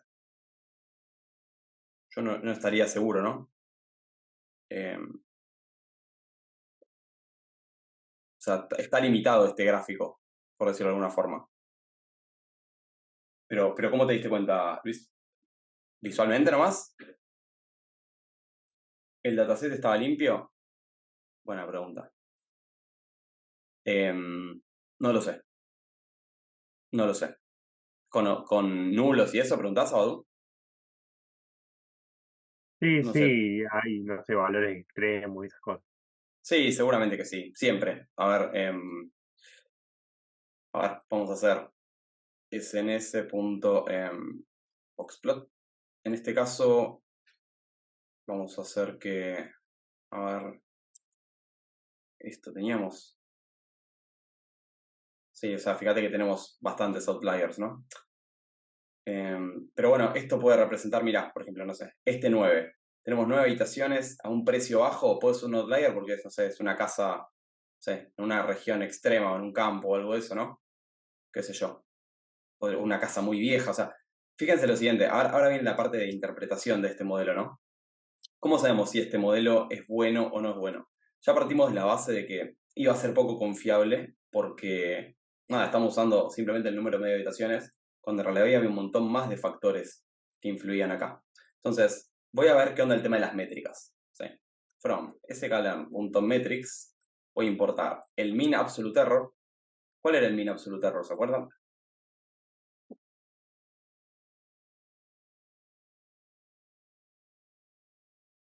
¿Cuáles eran los primeros dos? De valor absoluto El valor absoluto, este mean square error, al cuadrado. y R2 todavía no lo vimos, ¿no? Pero es un coeficiente, una especie de coeficiente de correlación. Ahora, todos los modelos de predicción de valores continuos vamos a usar este tipo de métricas. Para modelo de clasificación se usan otras cosas, el accuracy, la precisión, el recall, el F1 score, un montón de cosas. Pero para modelos de predicción continua vamos a usar siempre estos. ¿Está bien? Entonces, tengámoslos bien presentes. Vamos a ver qué nos dan. O sea, básicamente cualquier error, por ejemplo el MAE en este caso, ¿sí? Vamos a tener que pasarle dos cosas. Los valores de I reales, ¿sí? Y los valores predichos. ¿Cómo se calcula el error? Bueno, lo que va a hacer esto en definitiva, sabemos que IPRED es un vector y que I es un vector. Entonces, ¿qué hace el mean absolute error? Nada, lo único que hace es restar punto a punto del vector y dividir por la cantidad total de elementos. ¿Sí? Lo que habíamos visto acá arriba, ¿no? El MAE. Este de acá. ¿Sí? Agarra todos los elementos de los vectores, los resta, les calcula el valor absoluto y los divide por la cantidad total. Fin de la historia. Esto lo que nos va a dar es una métrica. Si nosotros imprimimos print mae, ¿sí? Nos da que es 4,44. Bien y vos le decimos a esta métrica, ¿no? O sea, vamos a ver que no es tan clara de qué nos representa. Pero también podríamos hacer lo mismo con el mean square error. Consulta, a nivel intuitivo, ¿cómo quiero que sean estos errores? El MAE, el MCE, ¿cómo quiero que sean en número, no? Lo más chico posible. Lo más chico posible. Para que recién estoy leyendo el chat. ¿Se usa técnica de eliminación de datos atípicos? Ya habíamos visto que no deberíamos eliminar datos atípicos, ¿no? De hecho, puede representar algo importante para el modelo. Te voy a poner un caso. Imagínate, caso médico, una enfermedad que afecta al 0,1% de la población, ¿no? ¿Qué pasa? Vas a tener miles y miles de registros de gente sana que no tenga esa enfermedad. Y vas a tener un registro de una persona que padece esa enfermedad. ¿Lo eliminarías o no? No, No. ¿Por qué? Porque es justamente lo que querés hacer. Entonces, un dato atípico no es necesariamente malo. ¿Está bien? Un dato atípico es malo si es un error de medición o, digamos, para lo que yo quiero hacer no representa el caso de negocio. ¿Está bien? Pero los datos atípicos no siempre se eliminan. Eso quiero que quede claro, ¿no? ¿Está claro eso? Sí. Bien. Y como dice acá la compañera Patricia, lo que busco es que el error, no importa el que sea, el MCE, el MAE, el error en definitiva como diferencia entre valor real y valor medido, ¿sí? Tiene que ser lo más cercano a cero posible. ¿Está bien? Fíjense que el MCE en este caso... No cambiaste no. la función. Ah, Son los dos absolutos. susto, que dan gusto. Bueno, ahí va. Fíjense que tiene sentido que sea mucho más alto, ¿no? Porque está elevado al cuadrado. ¿Está bien? Este es el que usamos para minimizar, pero no significa que sea el más representativo. De hecho, en general, lo que vamos a usar es el R2 score. Fíjense que recibe lo mismo, IPRED e I. R2. Ahora explico si quieren qué es esto, pero lo que tiene de bueno este coeficiente, y bueno, nos dio para el... Ah, esto está al revés. IPRED, creo que es. Sorry. Lo que tiene de importante este coeficiente es que es un valor entre 0 y 1. ¿Sí? Esto lo que nos permite es hacer comparaciones entre modelos. ¿Se acuerdan los coeficientes de correlación que iban entre -1 y 1? ¿Sí? Acá pasa lo mismo. El R2 score, el R cuadrado, lo que nos va a decir ¿sí? Ahora les explico la definición, pero lo que nos va a permitir es comparar modelos entre sí. ¿Con cuál me voy a quedar? Con el que tenga el R2 más cercano a 1 posible, ¿sí? Yo lo que quiero es que mi R cuadrado sea lo más cercano a 1 posible. Porque esta medida, en definitiva, lo que cuantifica es cuánta varianza en la variable dependiente, o sea, la que queremos predecir, es explicada por la variable independiente, en este caso el número de habitaciones. ¿Sí? Entonces, yo lo que estoy diciendo acá es que, mira, el 50% de la varianza, ¿sí?, de la variable a predecir está explicada por el número medio de habitaciones. ¿Es una probabilidad? No. O sea, está entre 0 y 1, ¿está bien? Pero no es una probabilidad en sí misma como probabilidad de un suceso de una variable independiente, ¿no? Lo que nos dice es, che, mira, el 48% de la varianza de esta variable y queda explicada por el número medio de habitaciones. Y lo que me permite es justamente comparar esto con otro modelo. Es decir, si yo tengo otro modelo que me da un R2 de 0,8, y significa que el 80% de la varianza queda explicada por ese modelo, mientras que en este modelo en particular solamente el 48%. Que tiene sentido, porque lo que está diciendo esto es, che, te falta muchísima información para que puedas predecir el precio de una casa con el número de habitaciones. ¿Está bien? Te falta, no sé, los metros cuadrados, la cantidad de baños, el índice de criminalidad, y son cosas que quedan justamente para las regresiones múltiples. ¿Está bien? Todos recuerden, la varianza es una medida estadística que describe la dispersión de un conjunto de datos, en este caso en torno a la media. ¿Está bien? Acá lo que estamos diciendo es el 48% de la varianza queda explicada por esta variable independiente, por el número medio de habitaciones. ¿Se entiende eso? ¿Dudas? ¿Consultas? ¿Están con el cerebro quemados también? Bien, se entiende. ¿Alguien no entendió algo en particular?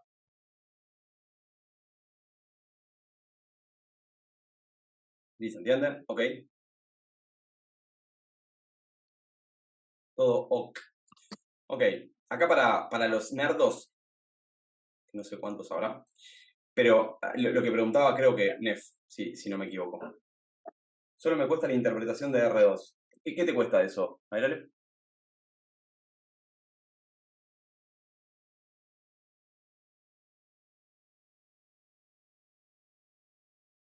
A ver, a fines prácticos vos lo que buscás es que tu R2 sea lo más grande posible. ¿Te acuerdas cuando teníamos un diagrama de correlación? De hecho, no te acuerdes, vámonos. sns.heatmap. Y acá lo que íbamos a hacer... ¿cómo vamos a hacer? XY. No sé si puedo hacerlo así. .core. No me va a dejar, no, claramente no me va a dejar. Bueno, vamos a hacerlo así. Si lo tengo en un data frame, genial. Ahí va. Y vamos a ponerle el anote. ¿Te acordás que era esto? Era la matriz de correlación, ¿no? Vos lo que querías, en general, era que tus variables estén lo más correlacionadas posible. Es decir, un valor lo más cercano a 1 o lo más cercano a -1 posible. Eso lo que te decía era el grado de correlación lineal que tenían dos variables entre sí. ¿Sí? Y vos lo que buscabas era que sea lo más alta posible, justamente para describir la correlación. Acá pasa lo mismo. O sea, el R cuadrado lo que buscas es que sea lo más cercano a 1 posible. ¿Por qué? Acordate, la varianza es la dispersión de los datos en torno a la media. Vos querés que tus datos no estén muy dispersos. ¿Está bien? Vos querés que sean lo más próximos posibles para que tu problema no tenga tanta varianza. ¿Eso se entiende? ¿El tema de varianza? Busca que tu varianza sea lo más chica posible. Sí, entiendo perfecto, gracias. Ahí va. ¿Ya entendiste? Ahí de una. Sí, no, en realidad, ¿sabes lo? Por ahí no me expliqué bien en mi comentario. Lo que a mí me cuesta es, ¿viste cuando vos haces la conclusión del R2, que tenés Sí. que explicarlo con las variables? ¿Cómo quedaría la Sí. explicación en palabras? En este caso, por ejemplo, Dale. vos estás prediciendo el precio de las casas, creo que son, ¿no? Entonces, eso necesitaba que lo escribas así ya me Dale, queda obvio. bien. Entonces, el 48% de la varianza, en este caso, ¿qué estamos prediciendo? Era el número de habitaciones y lo que estás prediciendo es el precio. Del precio de las viviendas Ujú. es explicada por el número medio de habitaciones. Ahí está, ¿Sí? perfecto, gracias. Ahí va, vos lo que querés es que tu 100% de la varianza quede explicado Claro. por esto, porque te va a hablar de la calidad del modelo en definitiva, ¿no? Ujú. ¿Sí? Buenísimo, gracias, ¿eh? Bien, por favor, por favor. Fran, Dale. una consulta ahí. Si te diera Sí. el 100%, significa Lucho. que... ¿Qué Dale. haces, Fran? Si te da el 100%, significa que el número de habitaciones te explica al 100% el precio, pero esa es, también te está diciendo, ¿también es la única? O sea, el número de habitaciones te lo explica al 100, pero ¿podría haber otra variable que te impacta también en el precio? ¿O eso te hace sobreentender Sí. que... Sí, No sé si me expliqué en la pregunta. Sí, sí, perfecto. Cuando pasa eso, cuando pasa esto, estás en este caso.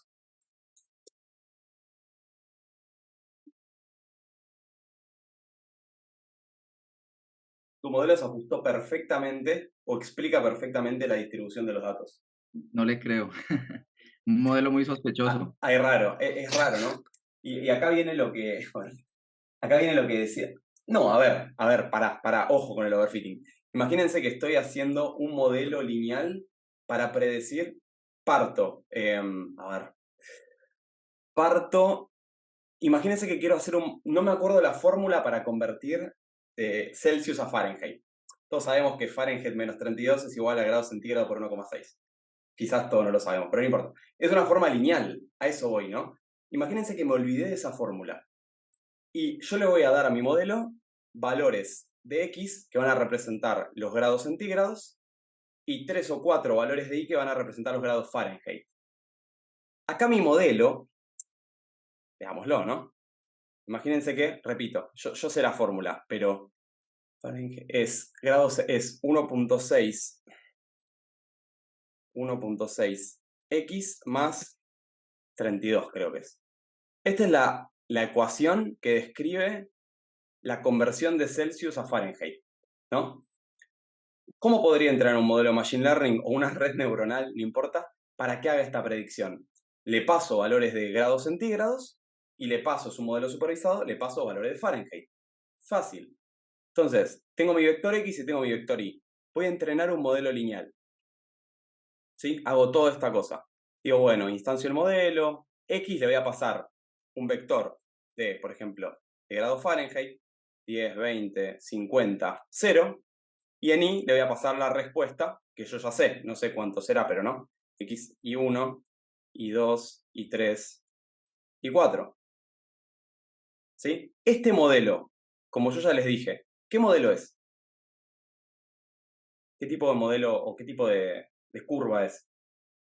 En matemática una línea se le dice curva también. Es un modelo lineal. Entonces, ¿cuál va a ser la salida de mi modelo de predicción?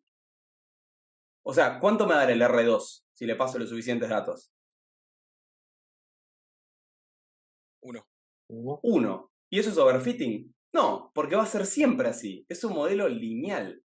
¿Se entiende? Es overfitting. Fíjense que la naturaleza de este problema es lineal, ¿no? Entonces, en problemas que yo tengo una naturaleza curva, como este, sí es overfitting un R cuadrado muy alto. Porque para los datos de entrenamiento explica el 100% de la varianza, pero para un dato nuevo no. Pero para un modelo lineal está bien que el R cuadrado sea alto. Significa que mi modelo es lineal. Por eso, a ver, y vamos con algo que no expliqué, ¿no? Un modelo, en general, en matemática, parte de ciertas hipótesis, que es un poco lo que habíamos hablado en la clase pasada, ¿no? Este postulado o esta característica estadística del modelo lineal tiene que cumplir diferentes cosas, que es lo que habíamos hablado al principio de la clase. Dale, ahí está, marcado. O sea, para que un modelo sea lineal, hipótesis de la regresión, se tienen que cumplir varias cosas. Que esto es lo que tiene la facultad que tincha un poco, ¿no? Porque vos decís, ¿para qué quiero saber esto? Pero básicamente, viene bien con la pregunta, ¿no? Las variables tienen que tener una relación lineal. El modelo tiene que tener cierta normalidad. Las variables no tienen que ser multicolinealidad de las variables.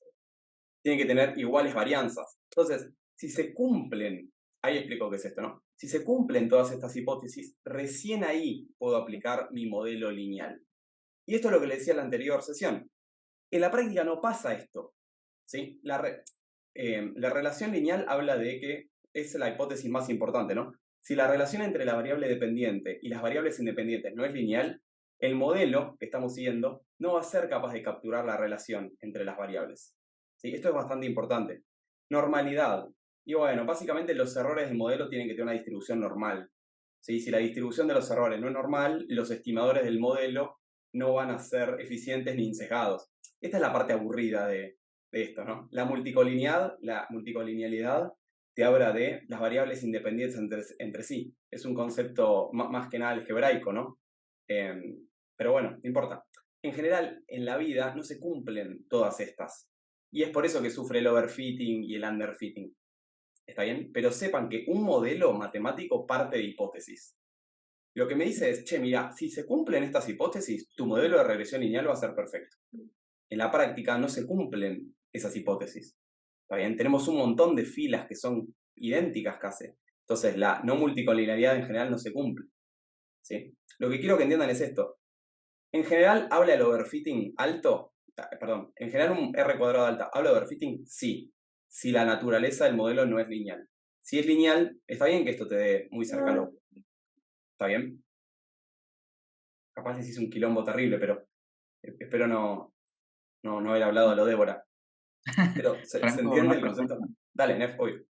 Es que yo estaba viendo que la relación entre Fahrenheit y Celsius, pues se explica con una recta, pues claro, ahí no hay como como datos aleatorios, ¿no? Pues claro que Claro. va a dar uno, ¿sí? Ajá. Entonces, cuando tú dices, ahí no es overfitting, es porque, pues, como no es un tema de predicción como tal, sino que es casi que un par de cosas dependientes, ¿no? Es una explicación, pero no estás prediciendo nada, porque no es Claro. aleatorio.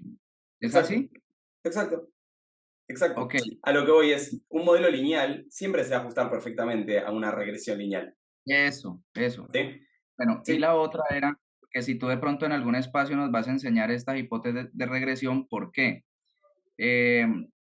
Alguien me comentaba pues que es como muy usado este tema de regresión lineal para explicar cosas en las Ajá. empresas, que es lo que a mí me interesa, ¿sí? Entonces, que de pronto hay veces que la gente no te entiende modelos más complicados, pero que el lineal es como más fácil de explicárselos. Entonces, no falta el que diga que no, que de pronto eso no es, que no se ajusta a la realidad, y me imagino que tiene que ver con estos, ¿cómo se llama? Hipótesis. Entonces, Sí. si tú nos vas a enseñar, deciste que era aburrido, pero si nos vas a enseñar algo de esto, Sí, obvio. Puedo hacer un video aparte, pero sí, obvio. Ni hablar. A ver, o repito, en volverlo general esto corto, no se cumple. o volverlo corto, pero que si es aburrido, pero que no sea cero, para que, o sea, que algo haya de esto para que si uno está haciendo su modelito en la empresa y dice, esta es la recta, esto se explica, esto se va, o va a dar tanto, pues no salga alguien que diga que no, que eso no es.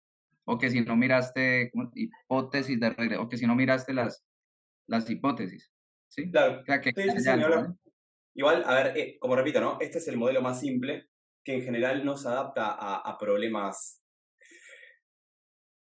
curvos, por decirlo de alguna forma, ¿no? Por eso tenés modelos más complejos como árboles de decisión, modelos de ensamble como Decision Forest, Random Forest, XGBoost, SVM, que se adaptan a elementos curvos. Por ejemplo, en máquina de vectores de soporte, vos también tenés hiperplanos, en ese caso, solamente que usás una transformación lineal, porque si tus clases no son linealmente separables, no vas a tener, en clasificación, ¿no? Si tus clases no son linealmente separables, no vas a poder separarlas con un plano. Entonces lo que tenés que hacer es una transformación lineal para llevarlo a un espacio de dimensión superior y justamente generar un hiperplano que te separe clases que en una dimensión no son linealmente separables, pero en otra sí.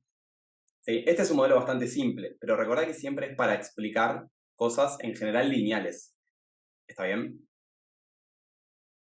Lo que decías del máquina, bueno, máquina de soporte, no recuerdo cómo dijiste, que en una dimensión no se ve, pero en otra sí ve como en lo de una clase anterior donde en el plano no se veía separados, pero lo pusiste en 3D y ahí sí se veían separados, ¿sí? Sí. Ok. Básicamente en esto tenés, esto lo voy a cortar, pero tenés esta transformación lineal, ¿no? Fíjate que no son linealmente separables, pero lo que haces es a través de un phi, que es una transformación lineal de kernel, es llevarlo a un espacio de característica superior y ahí sí son separables por un plano, hiperplano, lo que quieras. Sí. Y estos Pero son de los bueno, modelos que vamos a ver después. sí, claro. Ok. Bueno, no sé, dudas, consultas. La clase que viene quiero dar 2 ejemplos de regresión en espacios mayores. Pero bueno, Quiero saber si quedó alguna duda, alguna consulta. Súper claro. ¿En serio? ¿Súper claro? ¿Posta, posta? Otra duda, aunque yo sé que aquí miramos con el número de habitaciones, Sí. en algún momento entre las 12 o 11 features que teníamos, habían una que era, bueno, no sé, no la vi, pero me imagino que está como el barrio, ¿no? Sí. Ese barrio aquí es, digamos, un 1 para barrios de poco valor, un 2 para barrios de mucho, o sea, la vuelven, ¿cómo se llama? Una que es como un estrato, tipo de Sí, sí, variable. sí. No Sí, puede ser esta, mirá. es 1, no es 2, numérica, 3. eso, no Discreta. es numérica, sino, ¿cómo es que se llama? Categórica de orden, ¿es que se llama? Sí, algo Sí. así. Sí, lo podés. A ver, eso en general lo podés transformar con un label encoder, ¿no? O sea, vos tenés o getamis o encode o one-hot encoding para variables categóricas, y para variables ordinales, en general lo que tenés es label encoder. Puede ser que esté un label encoder, por ejemplo, acá tenés una discretización ordenada, por ejemplo, la columna 8, ¿no? Fíjate que no te generó más columnas nuevas, sino que lo que te hizo fue dar valores de 1 a n, ¿sí? Dividiendo las categorías. Pero eso ya Sí. viene en el data frame o Viene tú el lo data frame. Ah, ya. Viene el Ah, data ok. frame. Sí, son todas numéricas. Son todas Listo. numéricas. Bueno, y último ahí para los que les interese en general, a ver si me sale la barra invertida. No, casi.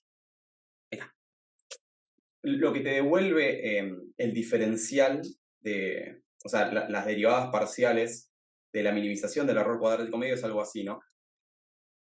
A ver, este era un beta, lo que te devolvía era un vector, entonces era x, que era el vector de features, transpuesto.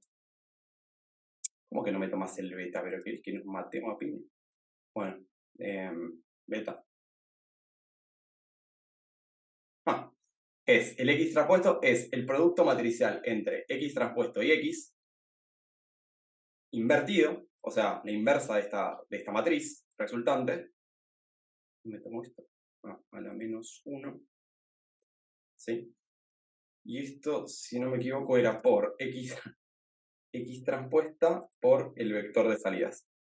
Esto es lo que hace el modelo lineal. O sea, agarra las matrices y la minimización del error cuadrático medio, o sea, cuando vos haces las derivadas parciales, te vuelve esto. Este beta son los coeficientes.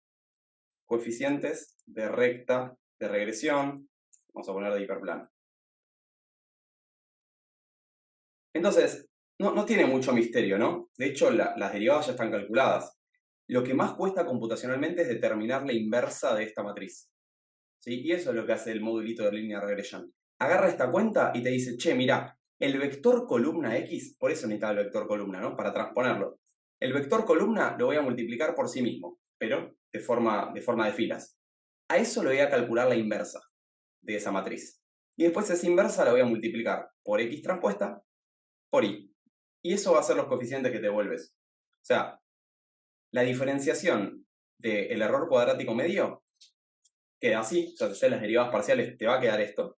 Y linear regression lo que agarra es el vector X, el vector Y, aplica esta fórmula, invierte las matrices y te vuelve los coeficientes. Fin. Fin de la historia. No hace más. O sea, hace bastante igual, ¿no? Pero, o sea, lo podríamos hacer tranquilamente si quisiéramos. O sea, si ustedes quieren agarrar y decir, bueno, de NumPy, voy a usar el modulito de lineal álgebra y voy a calcular la inversa entre X transpuesta, producto matricial X, y a eso lo que voy a hacer es multiplicarlo. Este arroba es una matriz en NumPy. Por X transpuesta, por Y. Listo. Ni necesitan la librería de sklearn. Y esto lo que te vuelve son los betas. Fin. O sea, ¿ese es el gradiente descendente o no? No. El gradiente descendente es una técnica iterativa. Fíjate que acá yo no tengo que hacer iteraciones para calcular el gradiente, porque la minimización de una función convexa tiene un solo mínimo. Ok. Leo, ¿Se entiende? Sí. Perdón, No, mentira. Leo, estoy entendiendo que el proceso de derivar y encontrar el mínimo para estos casos, para el caso puntual de mis datos, es lo mismo que hacer este juego de matrices. Sí, exacto. sea, alguien se dio cuenta que eso es lo mismo y ya se puede programar más fácil, digámoslo. Es que no es. Claro, o sea, no es que alguien se dio cuenta No, que no eso es lo sé, mismo. no sé, ¿es Uno que así? sabía de matemática dijo, che, voy a pasar esto a la librería de ese caderno. Fin, para que el que no entiende Ok, matemática no haga esto, que es como dice ok. Marce, es un chino. Pero sí, es lo mismo, o sea, es la Buenísimo. minimización de la función de error. Bueno, ya está. Wow. Creo que hasta acá llegamos. Bueno, ¿alguna duda con esto? Bien. Muy bueno. Yujú. Algo que quieran preguntar, algo que no se haya entendido. Ya saben que estoy a disposición. ¿Todo se entendió? Menos lo último, ¿no? Capaz no me interesa que se haya entendido mucho lo último. ¿Está bien? Perdón, pero es más Bien. fuerte que yo esto. ¿Algo más que quieran consultar mientras yo escribo esto? ¿Qué es el overfitting? Pregunta Y luego, David. ahí va. Bueno, para esto yo me apoyo mucho en los gráficos que robo de internet. Ahí va. Imagínate que acá estamos en este caso en particular, ¿no? Fíjate que estamos en la fila de regresión. Este problema, a ver si tenemos algún gráfico más grande. Bueno, ponele que este problema, qué sé yo. No, vamos con el anterior, Este, acá, ¿no? Imagínate que vos tenés, en este caso, tus precios de tu casa. No soy bueno con esto, che, sorry. Ahí va. ¿Se ve ahí bien, David?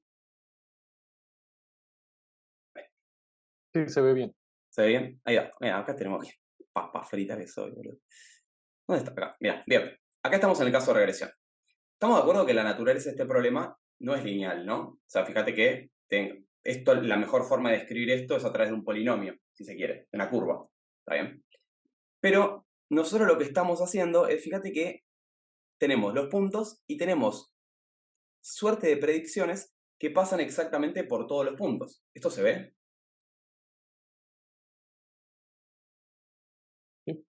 Sí, ok.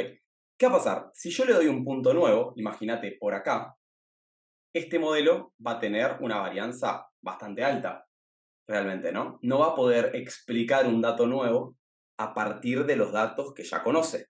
¿Por qué? Porque los datos se ajustan perfectamente. Después de la clase que viene vamos a ver conjuntos de prueba y conjuntos de entrenamiento, pero en este caso los datos se adaptan específicamente al conjunto de datos. Perdón, la curva se adapta específicamente al conjunto de datos. Eso se ve, ¿no?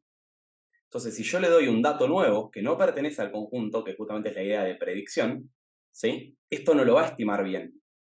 ¿Se entiende? ¿Por qué? Porque el modelo aprendió exactamente cuáles serán tus datos de este conjunto, tus datos de entrenamiento, en este caso.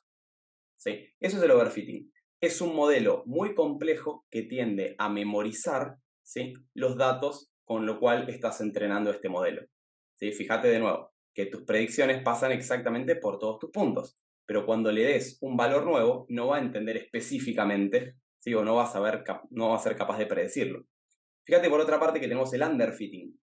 Acá tenemos el caso contrario. Es un modelo muy simple, es un modelo lineal, ¿sí?, que no se ajusta ni de cerca a los datos. ¿Se entiende? Entonces tenemos overfitting, aprendí exactamente cuáles eran los datos porque soy un modelo muy complejo, tengo muchos elementos para aprender los datos y tenemos un modelo muy simple, en este caso que, ok, no pude abstraer la esencia de tus datos, entonces paso por la media, por decir algo. Esta curva es un polinomio, tal cual. Exacto. Exacto. Mientras más alto es el grado de este polinomio, más va a tender a pasar por todos los datos. Y en este caso, una recta es un polinomio de grado 1, ¿no? Es un modelo muy simple. Fíjate que acá tenés una solución intermedia que no es ni tan compleja como la de la izquierda, ni tan simple como la de la derecha. Entonces, este modelo explica mejor la varianza y disminuye el error más que este modelo o que este modelo. ¿Se entiende? ¿Quién preguntó? Perfecto, ahí va. Capaz explico con muchas palabras, pero bueno, lo importante es que se entienda. Bien, ¿alguna más? ¿Algo que quieran comentar? Si no, nos vemos el sábado que viene. Mi idea para el sábado que viene es ver 2 ejemplos más de regresión, ¿no? Con muchas variables. A ver qué nos devuelve, cómo se interpreta, verla o sea, como acá la dibujamos en el plano, ¿sí? Dibujarla también en el espacio con NumPy, así dibujamos algo 3D también. Entonces, esa es mi idea para la clase de la semana que viene. No sé qué opinan. Fran, Sí, ¿el R cuadrado score es solamente para modelos lineales o también para múltiples, regresión sirve para múltiple? todo. Bueno, no, claro, bien, buena pregunta. Sirve para todo. Recordá que el R cuadrado lo que te explica es el porcentaje de varianza.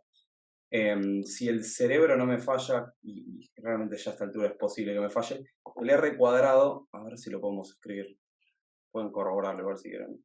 El R cuadrado es igual a 1 menos la fracción de el MC del modelo sobre el MC base. ¿Qué es el MC base? Acordate que el MC es el error cuadrático medio, es lo que vimos arriba. El MC base es la diferencia entre la predicción y la media del conjunto. ¿Sí? O sea, en español, el MC base es la sumatoria. Ahora voy a pegar de acá arriba, ¿no? Tuturum, tuturum. Perdón, soy muchas vueltas. Me olvidé de hablar del R cuadrado. El MC base es esta fracción. Tuki. Pero la diferencia, a ver si me lo toma. Esto está en. No, sorry. Ahí va. La diferencia es que no es el I sub I el que toma, sino es el bar I. Es decir, es la diferencia entre el predicho y la media de los datos. Entonces, el MC base es esto, y el MC es el que vimos arriba. Entonces, el R cuadrado es la relación entre tu error cuadrático medio y tu error cuadrático explicado por la media del conjunto. Entonces, lo que hace esto es explicar la varianza de los datos. Y esto es perfectamente aplicable a cualquier modelo continuo. En R2, en R3, en R50 o también en árbol de decisión. Siempre que vos quieras predecir una variable continua, tus métricas para jugar son el MAE, el MCE, el root mean square error o el R cuadrado. ¿Sí? Esto te va a permitir comparar modelos. Imagínate que en este modelo en particular, mi R cuadrado me dio un 0,48. O sea, el 48% de la varianza queda explicada a través del número medio de habitaciones.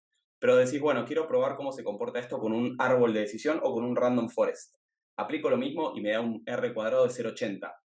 ¿Sí? ¿Qué me está diciendo esto? Y bueno, que el modelo debido a random forest es mejor que mi modelo lineal. Es decir, que el 80% de la varianza queda explicada mejor por mi modelo de random forest que por un modelo de regresión. No sé si me explique, Luchito. Sí, sí, sí. Lo puedes aplicar a donde quieras. Esa es la respuesta final. Sí, porque en definitiva, más allá de los grados que te da el polinomio, sea 1 porque es una recta o sea n, vos estás comparando valor predicho de la forma que vos lo quieras predecir contra o la media o en el caso de la base, o el valor real en cada punto.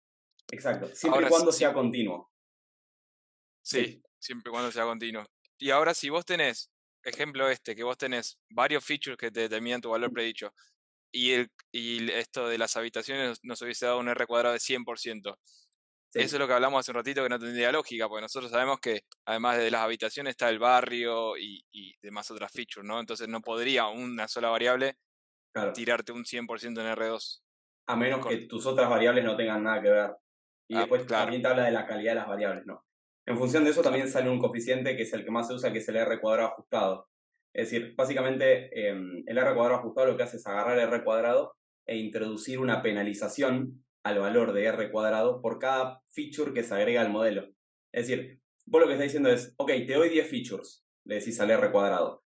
Pero lo que te voy a hacer es, también siempre los features aumentan la calidad del R cuadrado. Por eso surge el R cuadrado ajustado. Lo que hace es introducir una penalización por cada feature que vos agregues. ¿Sí? Lo vamos a ver después. Pero el que más se usa es el R cuadrado ajustado. Vos le podés poner la cantidad de features que quieras al R cuadrado. Pero el R cuadrado ajustado lo que te dice es, ok, si me pusiste 10 features, te voy a penalizar esto. O sea, no es agregar feature por agregar features. ¿Sí? Te va a disminuir este R cuadrado también cuando agregues features. Pero lo vemos en la clase que viene. No se preocupe. Voy a dejar de compartir pantalla. Bueno. ¿Vamos bien? tengo hambre yo, así que quiero ir a comer. Bien, muchas gracias. Muy buena clase. Bueno, gente, nos vemos la próxima entonces. Gracias a todos por estar. Gracias, Fran. Nos vemos la próxima. Gracias, Fran. Dale, Muy chicos, buena. cuídense. Muchas gracias a Adiós. todos. Chao, Fran, Buen fin de gracias. semana. Chao, chao. Adiós. Bye.